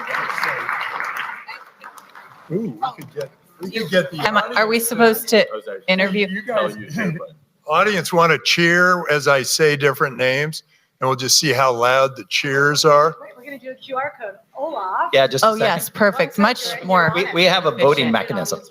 Hi, I'm Olaf Sorensen, the faculty director of the Price Center for Entrepreneurship and Innovation. First, I'd like to say what a fantastic set of presentations. I've been to this now for, I think, 5 years, and it gets better every year. You're probably thinking, gee, it's going to be really hard to choose. I'm happy that I'm not in the Draper's shoes, but not so fast. So we do have a Google award that is a part of the Google sponsorship, in addition to providing this fantastic facility. And so what we'd like to do is get all of your help in deciding who that Google award will go to. So the way to do that is take out your phone. Hopefully you all know how to use QR codes in this day and age. It will bring you directly to a page where you can vote for your favorite pitch. And for the live stream people, apparently it is in a brochure that you received in email. By email. I'll give you a second there. So the Drapers are going to go. I guess they're going to vote twice because they also all seem to be getting the QR code there. And to give them some time to discuss the various pitches and who they would like to invest in, we, in the meantime, are going to be hearing from a panel. So one of the things, this is really a UCLA-wide event, but one of the things that UCLA Anderson tries to do is to train transformative leaders. And so it's apropos that our panel today is going to be discussing developing transformative leaders, balancing ideology and innovation. And the moderator of today's discussion is Julia Borsten, the senior media and technology reporter at CNBC and author of When Women Lead. I was told that I was going to have a copy of the book to show, but I do not. However, you can all go to Amazon and buy it. When Women Lead, Burstein.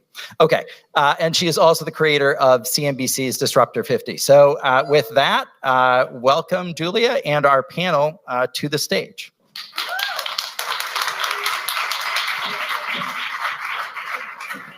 Thank you for having me.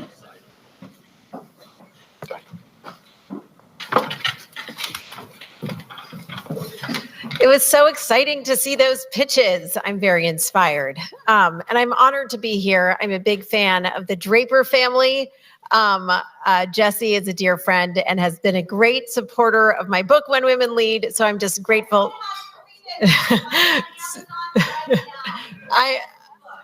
They are obviously an amazing family, and it's just really been a treat to get to interview Tim over the years and now to get to interview Jesse as well. So I'm thrilled to be here with our awesome panelists who obviously go way back.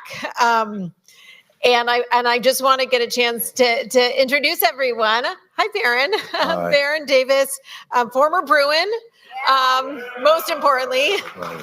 And of course, NBA star, two-time NBA All-Star, investor and TV analyst, and so many interesting endeavors that you're working on right now, which I hope you'll share with this group. Michael Dieter from Google Cloud Enterprises. Hello. Thank you for having us here at Google. Of course. Very cool. And then, of course, Valerie Condos-Field, known as Miss Val, formerly the head champion, the head gymnastics coach, and athletics Hall of Fame coach of 7 NCAA championship teams. 7. Also, speaking of books, she wrote the book, Life is Short, Don't Forget to Dance. And you can order it on Amazon right now. So I'm not going to do long introductions. You know, the official topic of this panel is developing transformative leaders through a balance of ideology and innovation, art and science, human creativity and technology. But really, the goal of this panel is to learn from the three of you how you have overcome obstacles, created and developed and grown businesses and dealt with challenges. And so as someone who loves to study leadership, I'm really curious to hear from all of you. So I'm not going to, go through your resumes any more than I already have, but I want to hear mostly what you're working on right now. Sort of by means of introduction, Baron, let's start with you. What are you working on right now? First of all, sorry, Michael, Ms. Val, we love you. You're a legend.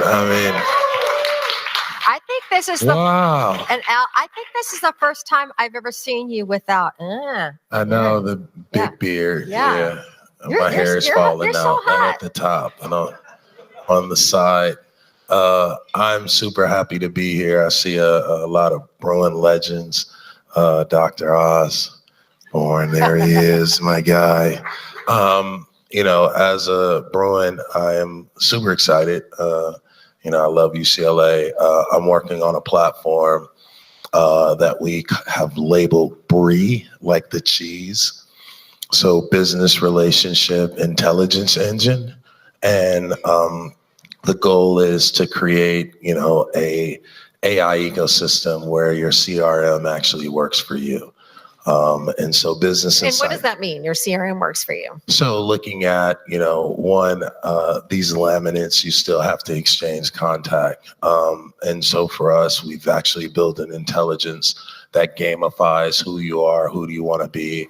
And so when you walk in the next room, hopefully, as we try to partner with UCLA, our goal is to just create an alumni Bruin card.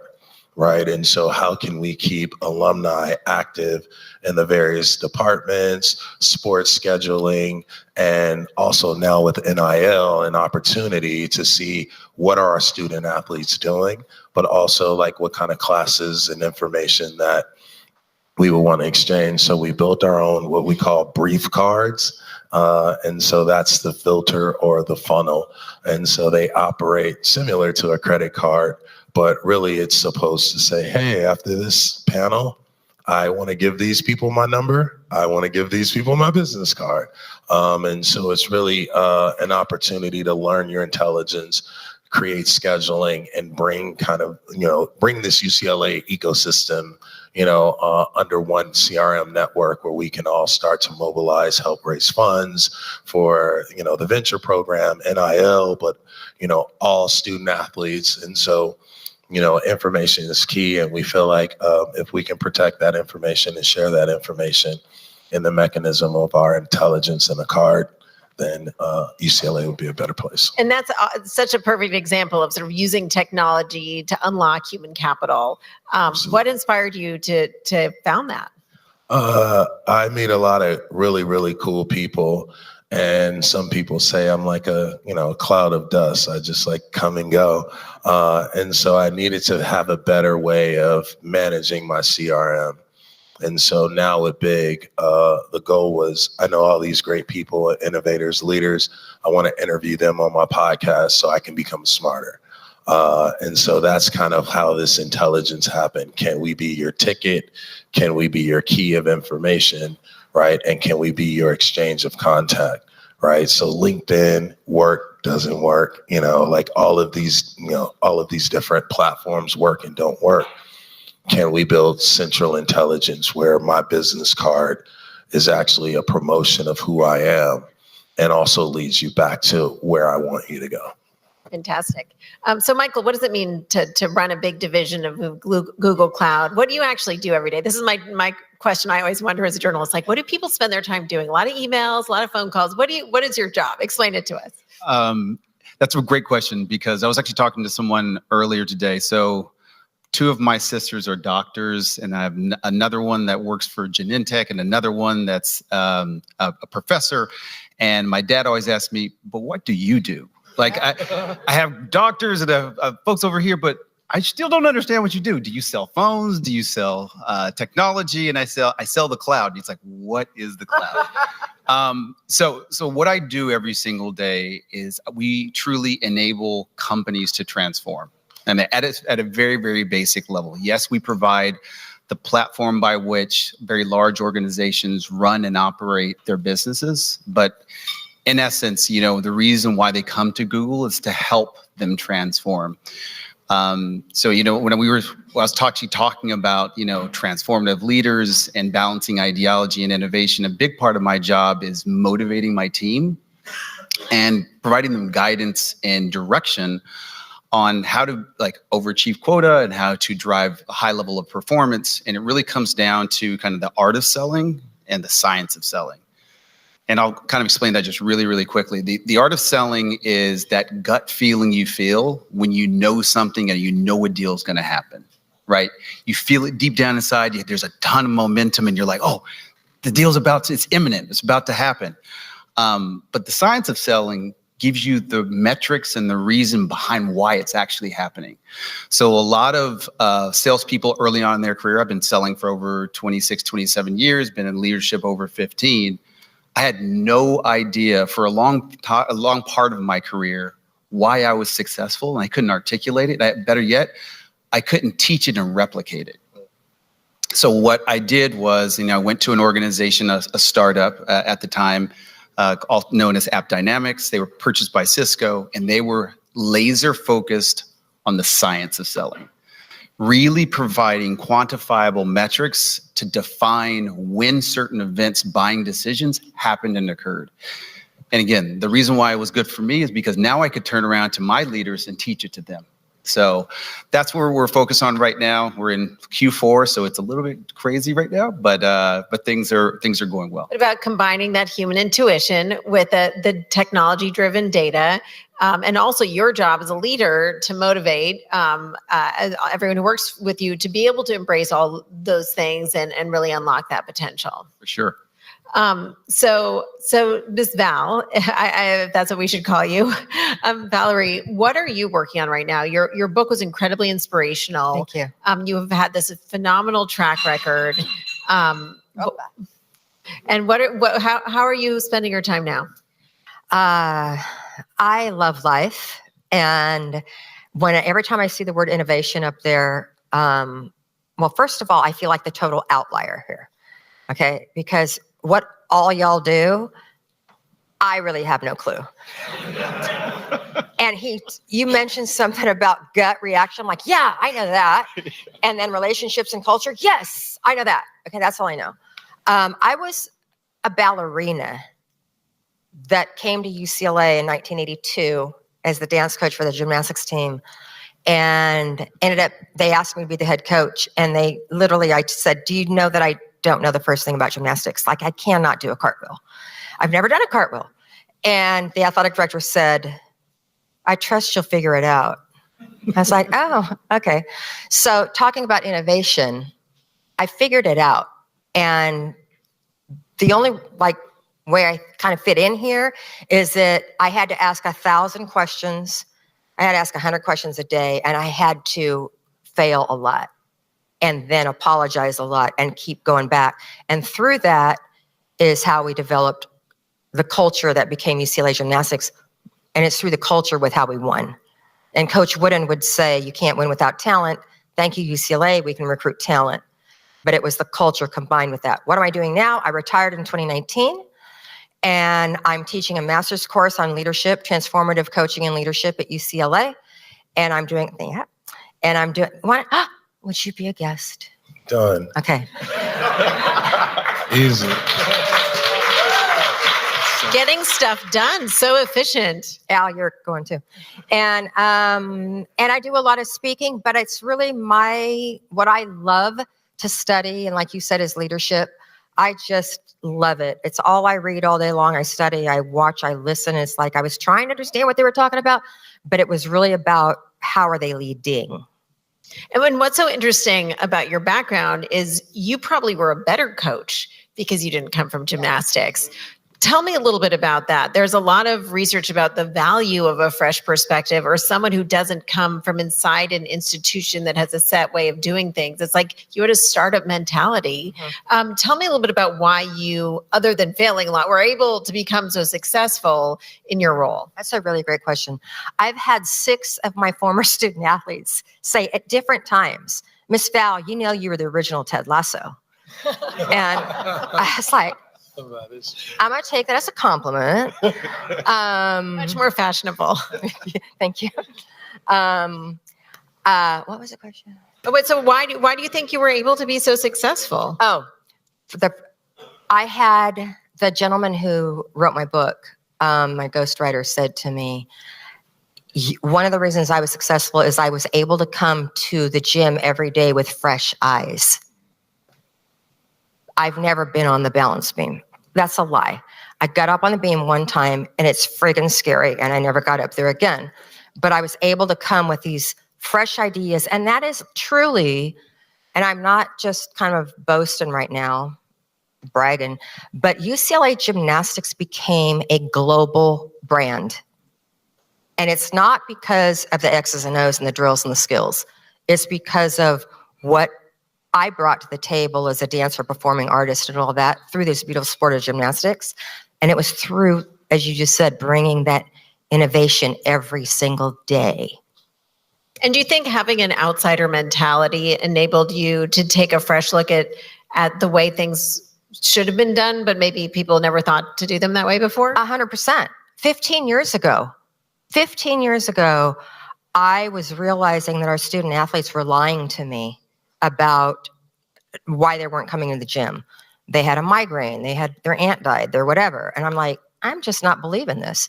So I gave them, I don't know if you were even there then, I gave them 3 personal days a quarter.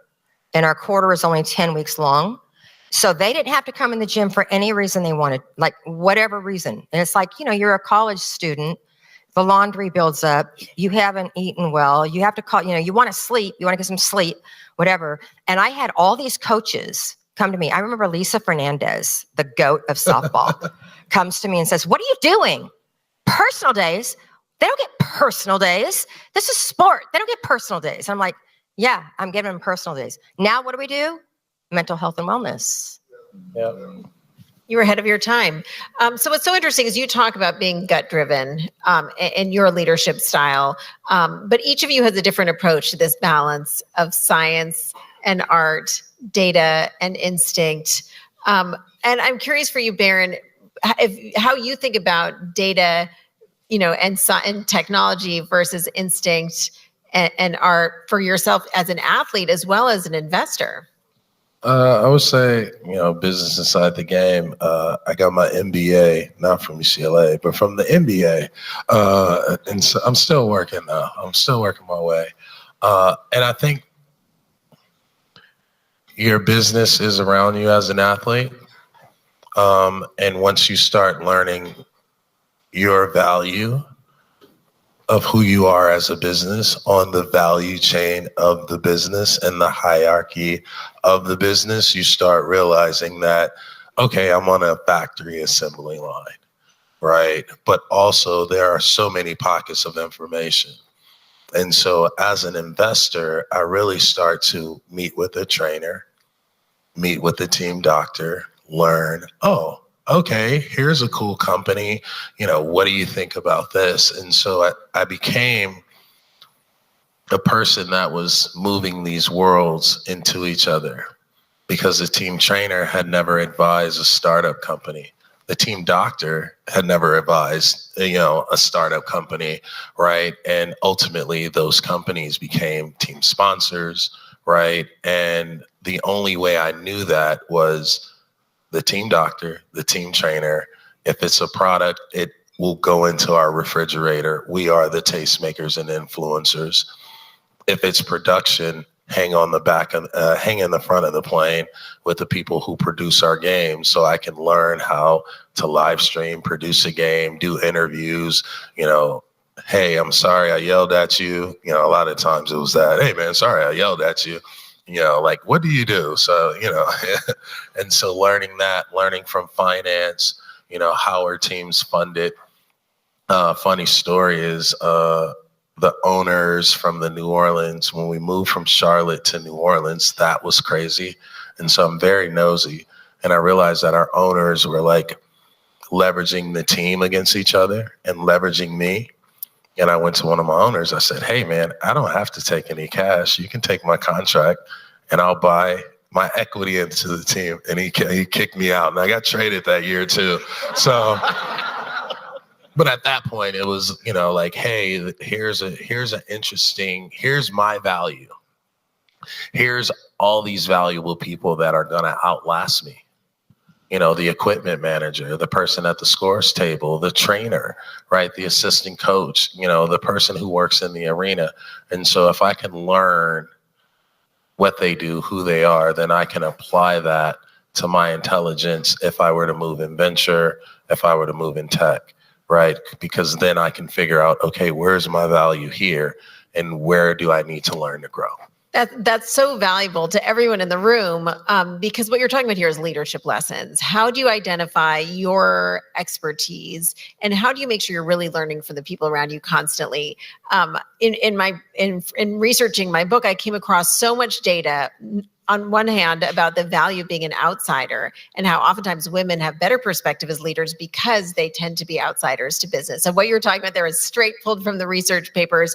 And Baron, what you're talking about is really using your opportunities to learn from as many people as possible. So then when it comes time to make a decision, you've already gathered all that information. So you're learning about the forest. And then when it's time to decide, am I going to make a bet on this particular tree? You know what the context is. Totally. I think as a venture person, it was, hey, I want to get into investments. All my friends are great investors. Hey, what you got over there in your portfolio, Taj? And Taj says, ooh, I like this one, this one. I'm like, ooh, do you really like that one? So do I. Let me in. And so what I learned is the best leaders are great followers, right? And that always happens in my sport of basketball. As a rookie, no matter what, there's a veteran, there's someone on the team that's going to show you the way.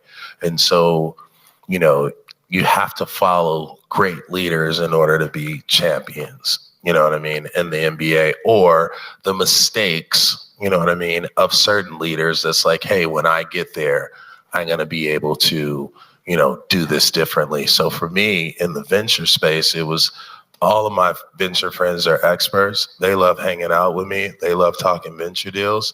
All right, let me go thrift shopping, and build a great portfolio. So when I'm sitting in the room, I'm like, hey, I'm in that one too. Hey, that's a good one. Hey. And they're like, you're in all the deals. And I say, yeah, because I got a great network of intelligent friends. So there's actually great data showing there's a correlation between people who are serious athletes in high school and college. It doesn't go into pro athletes, but serious athletes up through college with people who are successful in business. And specifically women have an extra advantage, but just in general, athletes earn more money. They're better negotiating. There are all these leadership traits that correlate with the athletes. And I was so curious about this. And one of the things I found in the research is that it's not actually because you have experience playing as a team or being a leader on the court. It's actually because you have frequent experience with failure. Yes. And so you fail a lot of the time, inevitably, and then you go back and you watch the tape and you say, what could I have done better? What was out of my control? How can I analyze this tape to learn from it and go on to the next thing stronger? Yeah, we learn by failing, right? You don't get up on the beam and automatically do what Miss Val wants. You have to fall You don't get up on the beam, Aaron. Huh? You don't get up on the beam. I don't know. Miss Val, I don't know about the beam. I know the court, Don't get but that, metaphor for business, sorry. But you don't go somewhere without trying, right? And so failure is micro successes to an athlete, right? And so that translation of activation in any business is like, put me in, let me learn everything. I'll fail, tell me where I'm wrong. I can be coached. Yeah. I noticed about, a few years before I retired, that it just clicked with me. The elite athlete, the Olympians that came in, they never looked at making a mistake as failure. They looked at it as information of how to get better. The good athletes that never got great, they're the ones that took it personally when they would have a fall. That I suck, I'm not good at this, they would drop their shoulders. They wasted so much time and energy with the pity party when the athletes that were great would come in. They'd fall off beam. You can get pissed. Yeah, you shouldn't go, oh, I fell off beam. Did you get pissed when you fell off beam? But you also start looking at the Olympians. As you're having doubt, you're looking and say, well, I can never be that good.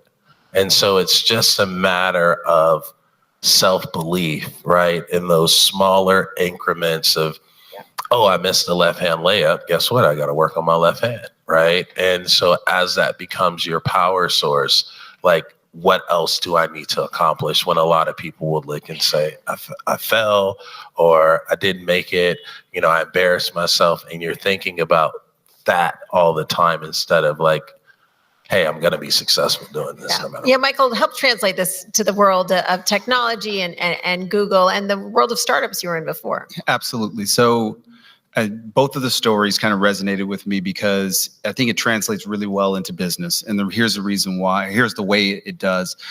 There is nothing better. Yes, winning is great, but there is no better learning opportunity when you lose. Right. It hurts. Back to your point, you get that gut punch, but the best sales reps that I have inside my organization are ones that after they lose, they spend just as much time understanding why they lost as the ones that spend, you know, as they did when they were trying to build and win the opportunity. I will tell you right now, you can see it and you can actually tell which reps are going to be successful versus which ones are going to struggle based on how they react when they lose.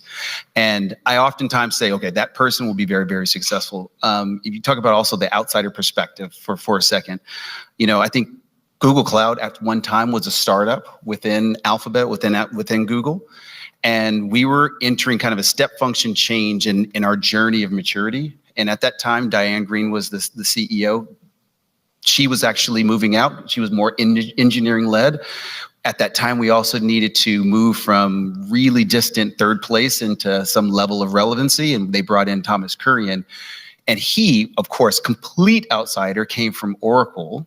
Diane Green was more of the engineering organization. And he fundamentally changed our go-to-market strategy, which has allowed us to go on this journey and really accomplish some really great things in the past 5 years or 6 years that he's been kind of running the organization.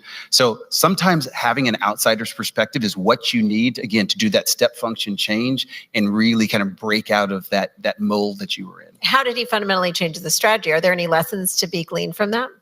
Yeah, so one thing that we didn't have at the time was a real strong sales-led motion.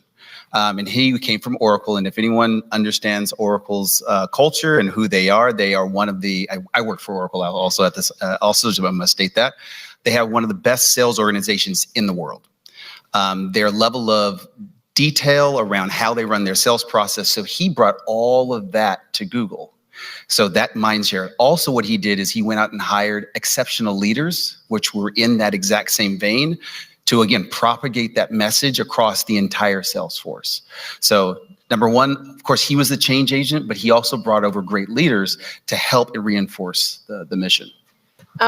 Everything you're saying is so interesting, and I think valuable for people no matter where they go in their careers or with their companies. But one thing that I think about a lot at CNBC and with our Disruptor 50 list, also as someone who covers primarily large public companies, is that one challenge for leaders is if they are running young entrepreneurial organizations like the ones that just pitched on this stage, is that it's hard to transition from being the upstart, from being the new person, into being part of the institution. And what we call it, and this is Reid Hoffman coined this idea, but when you're a startup, when you're a disruptor, you're a pirate. And then you have to become part of the Navy. And if you're Airbnb, you go from breaking the rules so you could just function to having to work with the local municipalities to make sure you're following the laws, to make sure you're not put out of business. And I think from an entrepreneurial perspective, everyone has to figure out how to be a leader in their role, no matter what they're doing, whether they're on the balance beam or on the court or as a salesperson within your organization. But I'm really curious at this idea of, back to this idea of balancing the technology and the instinct.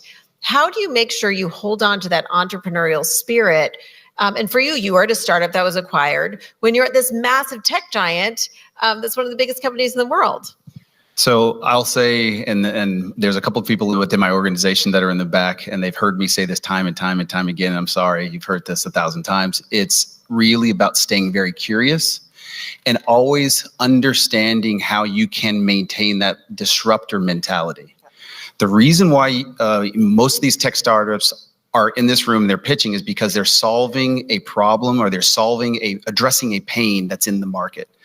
And no matter what you're doing, doesn't matter if you're a market leader or if you are a startup, you have to maintain that level of curiosity of understanding, okay, how can I solve this problem? How can I identify pain within this organization?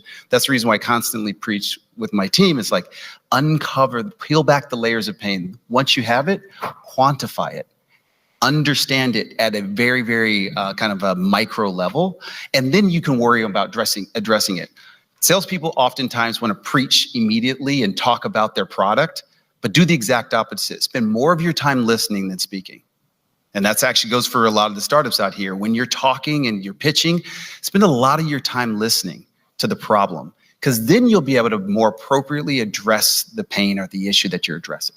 Barrett, did you want to jump in on that? Yeah, I would say that's kind of like how we came up with our BRIE and our brief card was, big university, going to UCLA, having meetings with various different people in the department, and really listening and understanding. When we were in Paris, there was an alumni event. So, fully ingraining myself into the campus allows us to figure out how to better mobilize alumni, right?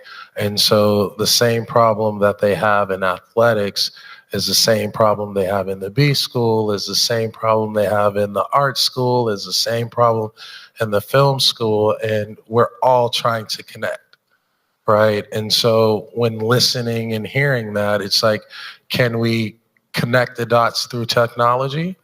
And then can we bring in the thought leaders through business and sports and say, you can fall off the beam. Just kidding. I just wanted to, Miss Val, don't hit me. Don't hit me, Miss Val. But you can make that, that analogy, and now you're kind of curing both sides. And so we start thinking about how do you cross-pollinate, intelligence. And so that's where we came up with Business Inside the Game as a program for student athletes, for students of the B school to work together, to learn each other, because as you leave this university, people are going to be successful, right? And for the university, we're going to be successful, and the alumni network is going to not have the ingredients needed for me to purchase $100 Bruin card, you know what I mean, and feel like I'm, a responsible Bruin. And so it's looking at the school needs money. We need to raise money. We need money for programs. We need money for sports. And we have 497,000 alumni, right? And we can't ask every alumni for $100. Valerie, please. I'm just curious, who was it in your career as an athlete? Because, this whole movement, I am more than an athlete. I love you. You're a brilliant basketball player. You were awesome. You never hit on any of my girls. Never. Love that. I don't think you did. I did not. We'll talk about it later. Friends. But who was it that ignited that entrepreneur in you and made you believe that you were more than an athlete?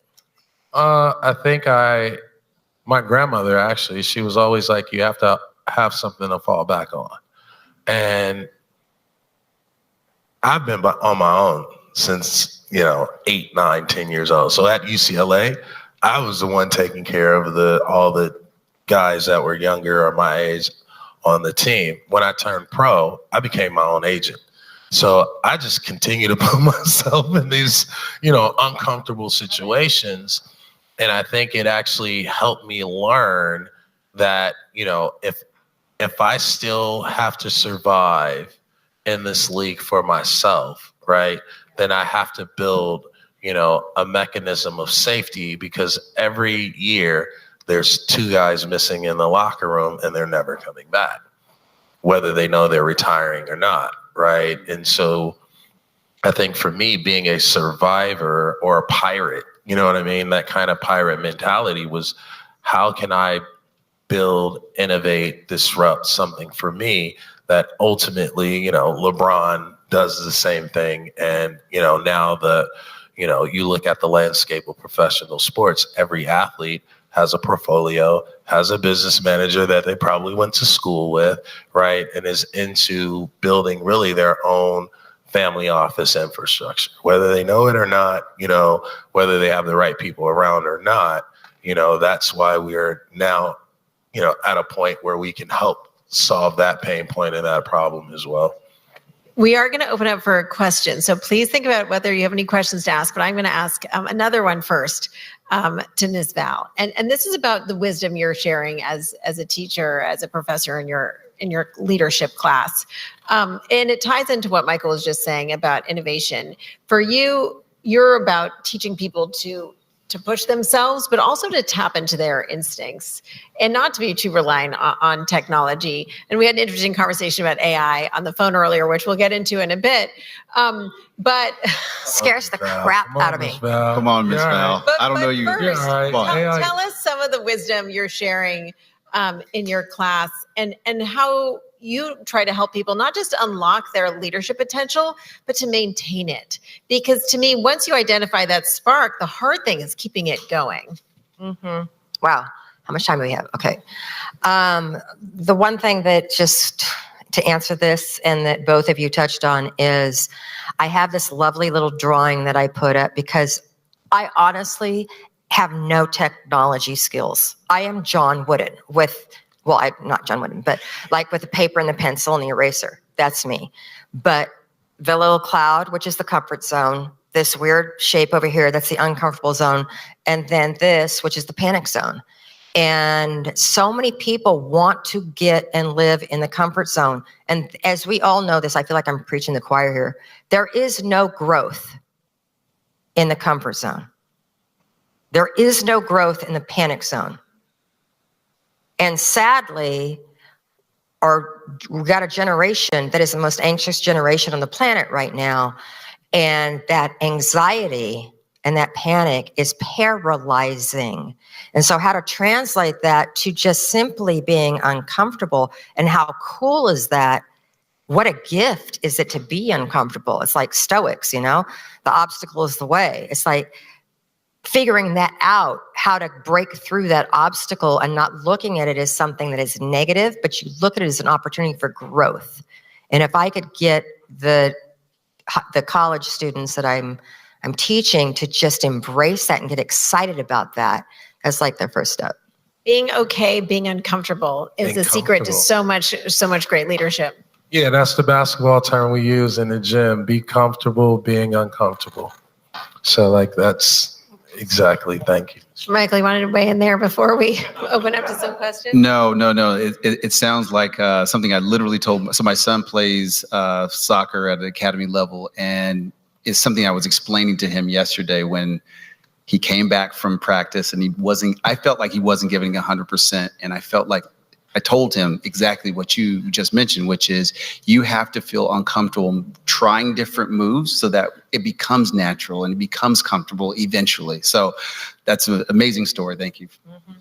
So before we open up to questions, we're going to have one question on AI, because that is what so many of these companies are about that we've just heard pitched, and really underlying so much technology now.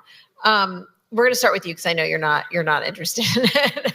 Get a cup of coffee. Yeah, no, but explain to us why you feel like it's important to keep these things in perspective, because that's really what it comes down to. To keep what in perspective?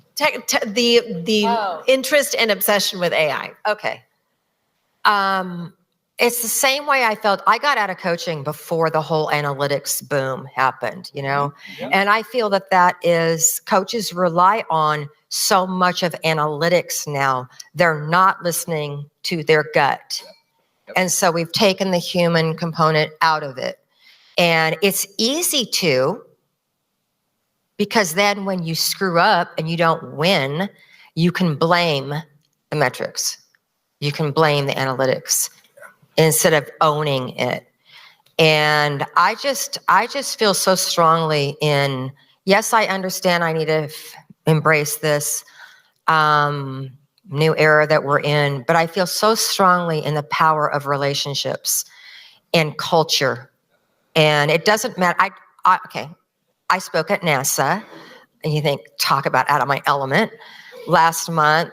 And it was like, you know what?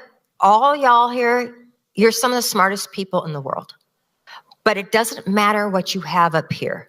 if you cannot convey that in a way that is clear and inspiring, it doesn't matter. And so all this AI stuff that's happening, as I was listening to all of this, I'm thinking, where's the human component in this? And that is what frightens me. Tell us a little bit about how Google is thinking about this and how you're thinking about this. And you don't have to speak on behalf of an entire giant multi-gazillion dollar corporation, but tell us in terms of sort of how you think about AI and the importance of AI and also maintaining a human element. Sure. Especially as there are all these concerns about, kids and technology and mental health and all of that. So I'll kind of start at a foundational level and then I'll kind of break out. So AI, if you think about what is driving this innovation around AI, why is everyone doing it? Is it for technology's sake, or is there something behind it? And if you peel back the layers, it's really about scaling growth. And actually, AI is an enabler for growth. And to take it one step further, AI is not a replacement for human interaction. It's, again, an enabler for human interaction. And a lot of times people want to replace the human being in the equation. And I go back, I love what you said. It does not replace the human element. It enhances it. It actually augments it. So for example, most of AI is designed around productivity. There's a lot of the advancements that we're seeing right now is designed around productivity gains. Even some of the tools and the products that we saw up here earlier were around productivity gains and creating better efficiencies. And the reason for all of that is so that the human can focus on high value activities versus low value activities. Imagine for a second, think about like everyone in here, think about your day-to-day operations and what you do on a day-to-day basis. How much of your day is focused on low value activities versus high value activities? I can get behind that. Yeah, right.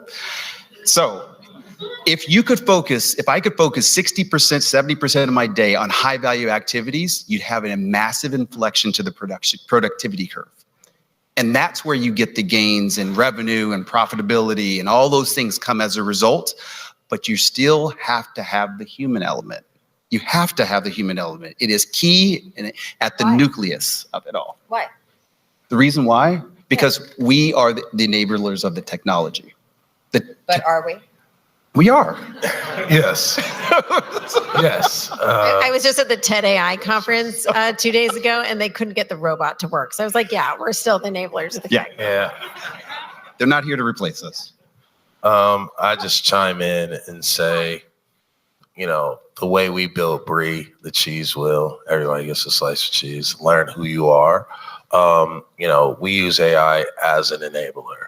Right, as a communication tool to better understand you so you can have the right people around you when it's your time to shine, right? And so for, UCLA, there's an alumni problem. Not only there's an alumni, can we find them? Where are they? Who are they? Who are you now? Where are you now? Who do you want to be when you grow up for a student athlete? And so the more intelligence that we learn, right, from our student athletes, the more our alumni who have all these great jobs, right, all these great funds, right, all this great intelligence, it allows us to become, it's an offering for us to meet the student athlete, right, where now we can explain and let them activate into positions, or even gathering the right people at the right time and saying, hey, it's a lot of venture people, it's a lot of sports people, you don't know each other, but you're all Laker fans and you all want to see the Dodgers win the World Series. And so it creates, engagement tools that allows human interaction to be maximized. And so we can filter, right, a lot of the workflow, a lot of the connections, a lot of the, people wasting our time, right, and really start to build and solve problems with the people who are actually engaged. And so, AI will let you know who's actually attending your game, what they like, and it's a better read it should be a better read to be a better coach based on how you manipulate data. And so that's how we looked at CRM, this alumni network, this Bruin card. And it's like, if we can bring Bruins together through a product and the product starts to learn who we are. Then when we have a tailgate or a basketball or, we're in the championship for gymnastics, now people can click into, UCLA.edu and support, and learn at the same time. So That is a really good note to end on, but I wonder if we have time to ask a question, have a question. The Drapers have come in with giant cardboard checks, so I do want to first squeeze in a question or two right here in the front. Yes, so my name is Grant Davis. I'm a founder and a funder in Los Angeles. Full disclosure, Darren is my brother, so I'll stick with him. Okay. Valerie, AI, get you an AI agent, you'll feel fine. It's going to be great for you. Will you be my AI agent, please? Yes. So great moderation, Julia. So you talked about your organization. I suppose that you were specifically focused on the people that's working with you at Google. But you run a Google Cloud, you work with startups as well. So it's kind of like micro organizations. How are you thinking about how AI is going to be infused in Google Cloud Platform? Please get that. I was coding the other day. I need a code corrector. And working with these startups, and they're building their own AI algorithms in conjunction to the initial transformer technology that you guys crafted, which became GPT. How are you balancing that act with the startups and building AI, but also the AI that drives the platforms that you guys build? Yeah, I'll touch on both of those dynamics. So on one side, back to your point, we have a lot of code assist products that are coming out, which are going to enable you to be able to shift products and services and revolutionize them so that you can enter and exit markets or make modifications to your applications in real time in a matter of weeks, months versus quarters and years. So that's number one. On the other side, we want to help you infuse AI in every single platform or every single product that you're running on GCP or on Google Cloud. So we have tools to help you do that really seamlessly and easily. I actually have one of the ladies that works in my organization. She's a computer science major, got her degree. She codes in multiple languages. And she told me, I no longer code. What I do is I go into Vertex, which is a platform. You don't need to know that. And literally drags and drops and design. It actually describes what the outcome she wants to derive, and it codes for her. Now, granted, I'm not sure her parents are really happy about the fact that they spent $150,000 on a great education for her to code inside Vertex using drag and drop, but it's coming and it's here. So, And then one more question. Let's go on this side of the room. Please project. How do you see things evolving with the advent of AI, and how will we get more capital allocated to the hands of less supported founders? There are even amazing support for female founders. I think some that I included in my program back in 2017, like Goal Setter. Yes, absolutely. What are your observations or thoughts on how things are evolving, whether bad or good? Yeah, no, absolutely. So a really big push for us is around the democratization of AI, right? Getting AI, not just holding at the level of massive scale investment and actually driving it down into the startup ecosystem. Something I was going to mention later, but we actually have a program called Google Cloud for Startups that actually helps you and enables young startups or early stage startups take advantage of that trend, right? Provides you with the resources, whether they be internal at Google or partner resources, so that you can take advantage of some of those AI trends. And we started a platform, a collective we call Women in Leadership. And so our job is to build a massive CRM of women leaders, entrepreneurs, investors, and start to program events, summits, Y Combinators, right? Bringing in various partners like a Google, like a JP Morgan, and have intentional funding, right? Intentional partnerships, intentional cap table meetups, right? All the things that AI can help us say, hey, these 5 people work great for Goal Setter, right? And have Goal Setter now have a moat, right? Or an ecosystem of advisors or, operators or operating partners that help an entrepreneur skip the line. And so Big allows for that human engagement, right? But the AI is really targeted at saying, who are all these women and women in leadership? Let's amplify them all, and then let's give them all information on each other. Thank you. Thank you. That is a perfect note to end on. Baron, Michael, Valerie, I want to thank you all three for being here and sharing your insights. I wish I could go on much longer, but I see the giant checks. And so we are going to thank you all, and we're going to hand over the mics. Thank you. Thank you.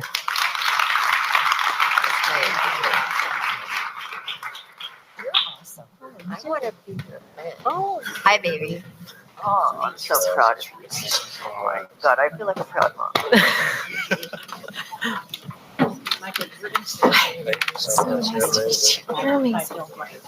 I know Desiree Group, and you were going to come to your judge speakers. And it's a cat. So that's so good. I think you would like we'll do that. You guys are like a thank you so much. And I want to invite you. It was awesome. Yeah. Good job. You're the best. Wait, do you want this? I do. Sure. All right. This is the first time I've been handed a very, very, very large check to hand out. So this is cool.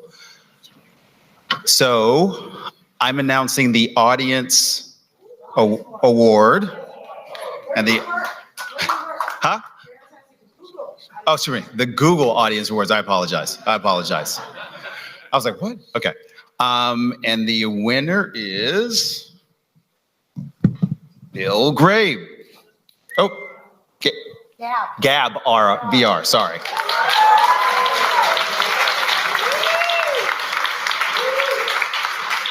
Come on up.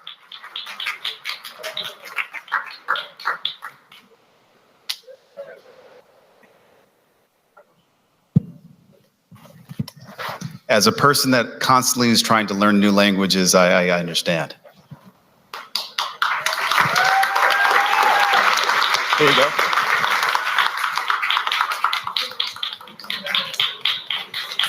We can feel your energy.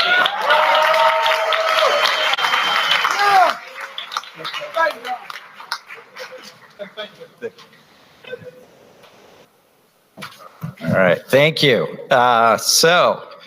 Next up, another award. So this one is from the Price Center, and we're naming it the One to Watch Award. The winner of this award, which is also $2,500, is AuraChat AI.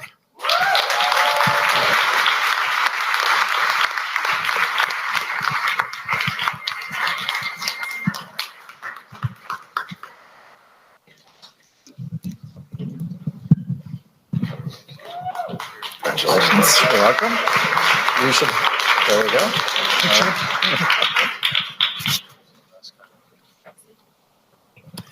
And now for the main show, the Drapers are going to come up and we're going to find out what they want to invest in.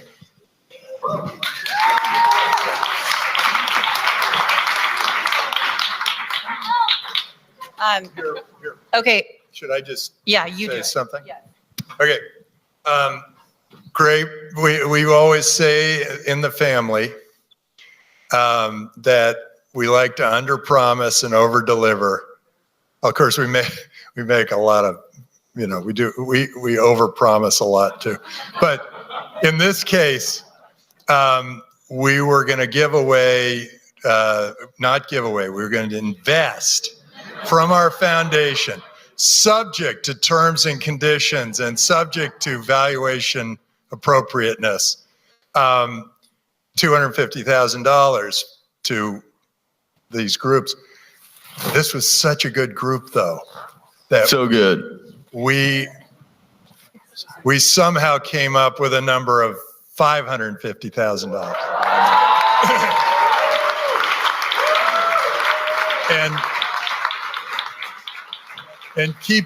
And we also kind of want to keep an eye on these entrepreneurs because Adam runs Boost, Eleanor runs her own Lemonelle, Jesse runs Halogen Ventures, and I run Draper Associates, and Billy runs Path. And so we each can also invest in you. So keep that in mind. All right. Okay. We had a tie for, it's not fourth place. It's I don't know if you heard how many times they mentioned lemon in the questioning session, but it's the Not a Lemon Just an Award. average amount. So we have for 4th / Not a Lemon Award at the tune of $50,000. $50,000. Oh, wow. You want to take one? It's a tie. Let's go one at a time. Yeah, that's not. That one. It's a tie. No, it's both. Oh, we'll do one at a time. Hamilton Perkins. Sustainability.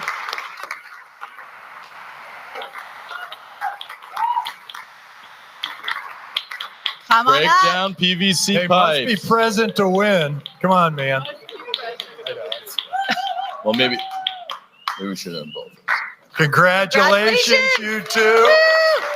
Great. Congratulations. Okay.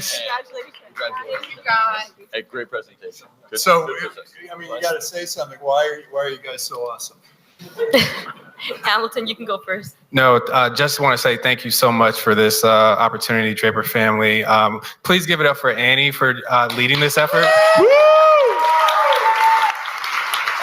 We do just thank you for joining the mission to join the circular economy, returning waste to value and trash to treasure. Thank you so much. All right. Love it. And I know there's The circular economy, you should kind of go, oh, we got a photo. Kind of do a cartwheel or something for this. Not a lemon. Not a lemon. Not a lemon. And I know there's a bunch of investors here today. So these guys, I mean, I'm so excited about all these companies. I hope you're all looking to invest as well. Thank you guys. Congratulations. Okay. Tied also for 4th / No, the Not well, a it's Lemon. fourth. It's not a lemon. Okay, Not a Lemon Award. We were going to call it the Lemon Award, but you guys get it. We had to like change it to Not a Lemon. So for $50,000 is, do you want to say Brave? Lemon L. Brave. You are not a lemon today. Brave, not a lemon. No one's a lemon. You're a lemon. You're a lemon. Congratulations. Great job. Fantastic. Oh, thank you. Wait, what? Adam and I don't get these things? You don't Whatever have they are? boobs. You don't have boobs. Go ahead. Tell us whatever you want to tell us. Why you're not a And don't forget, breasts are shapes, not sizes. Thank you very much.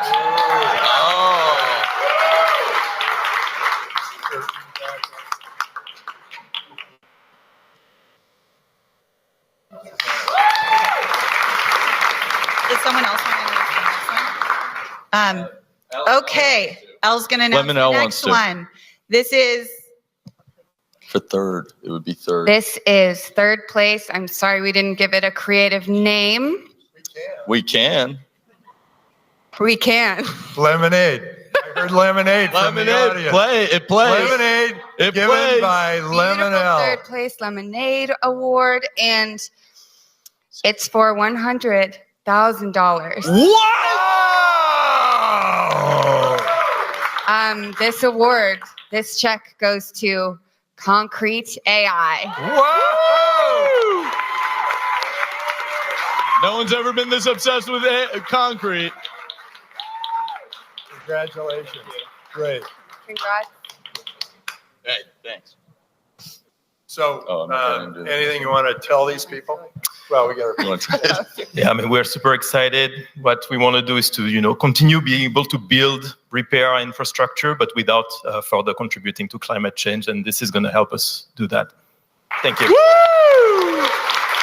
Miles, picture. All right.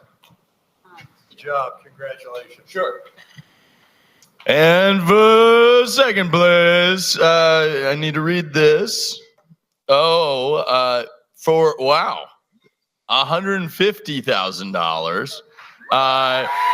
Who has a good lemon name for this one? Lemoncello, the Lemoncello Award. Well done. Wow, we got lemon puns all over the place. Those two. Okay, second place is ThetaWise.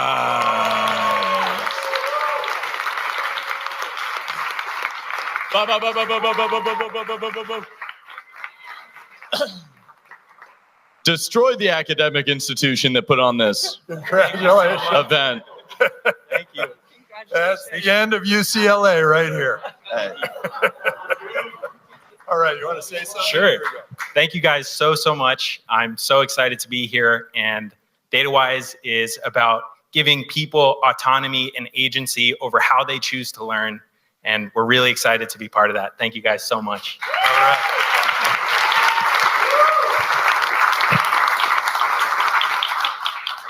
All right. So these are all investments subject to negotiation, but just. Okay. And first place. If anyone was here last year, I messed this all up and I did first, which you're not supposed to do. So I'm glad we built the suspense. This is a real thing. Okay. Let's go. For all the We lemons, need a lemon. guys. What's our lemon? We need the lemon. The lemon. Big lemon. The big lemon. For first place. This is a $200,000 investment. Whoa! Okay. Precision surgery technology. Woo! All right.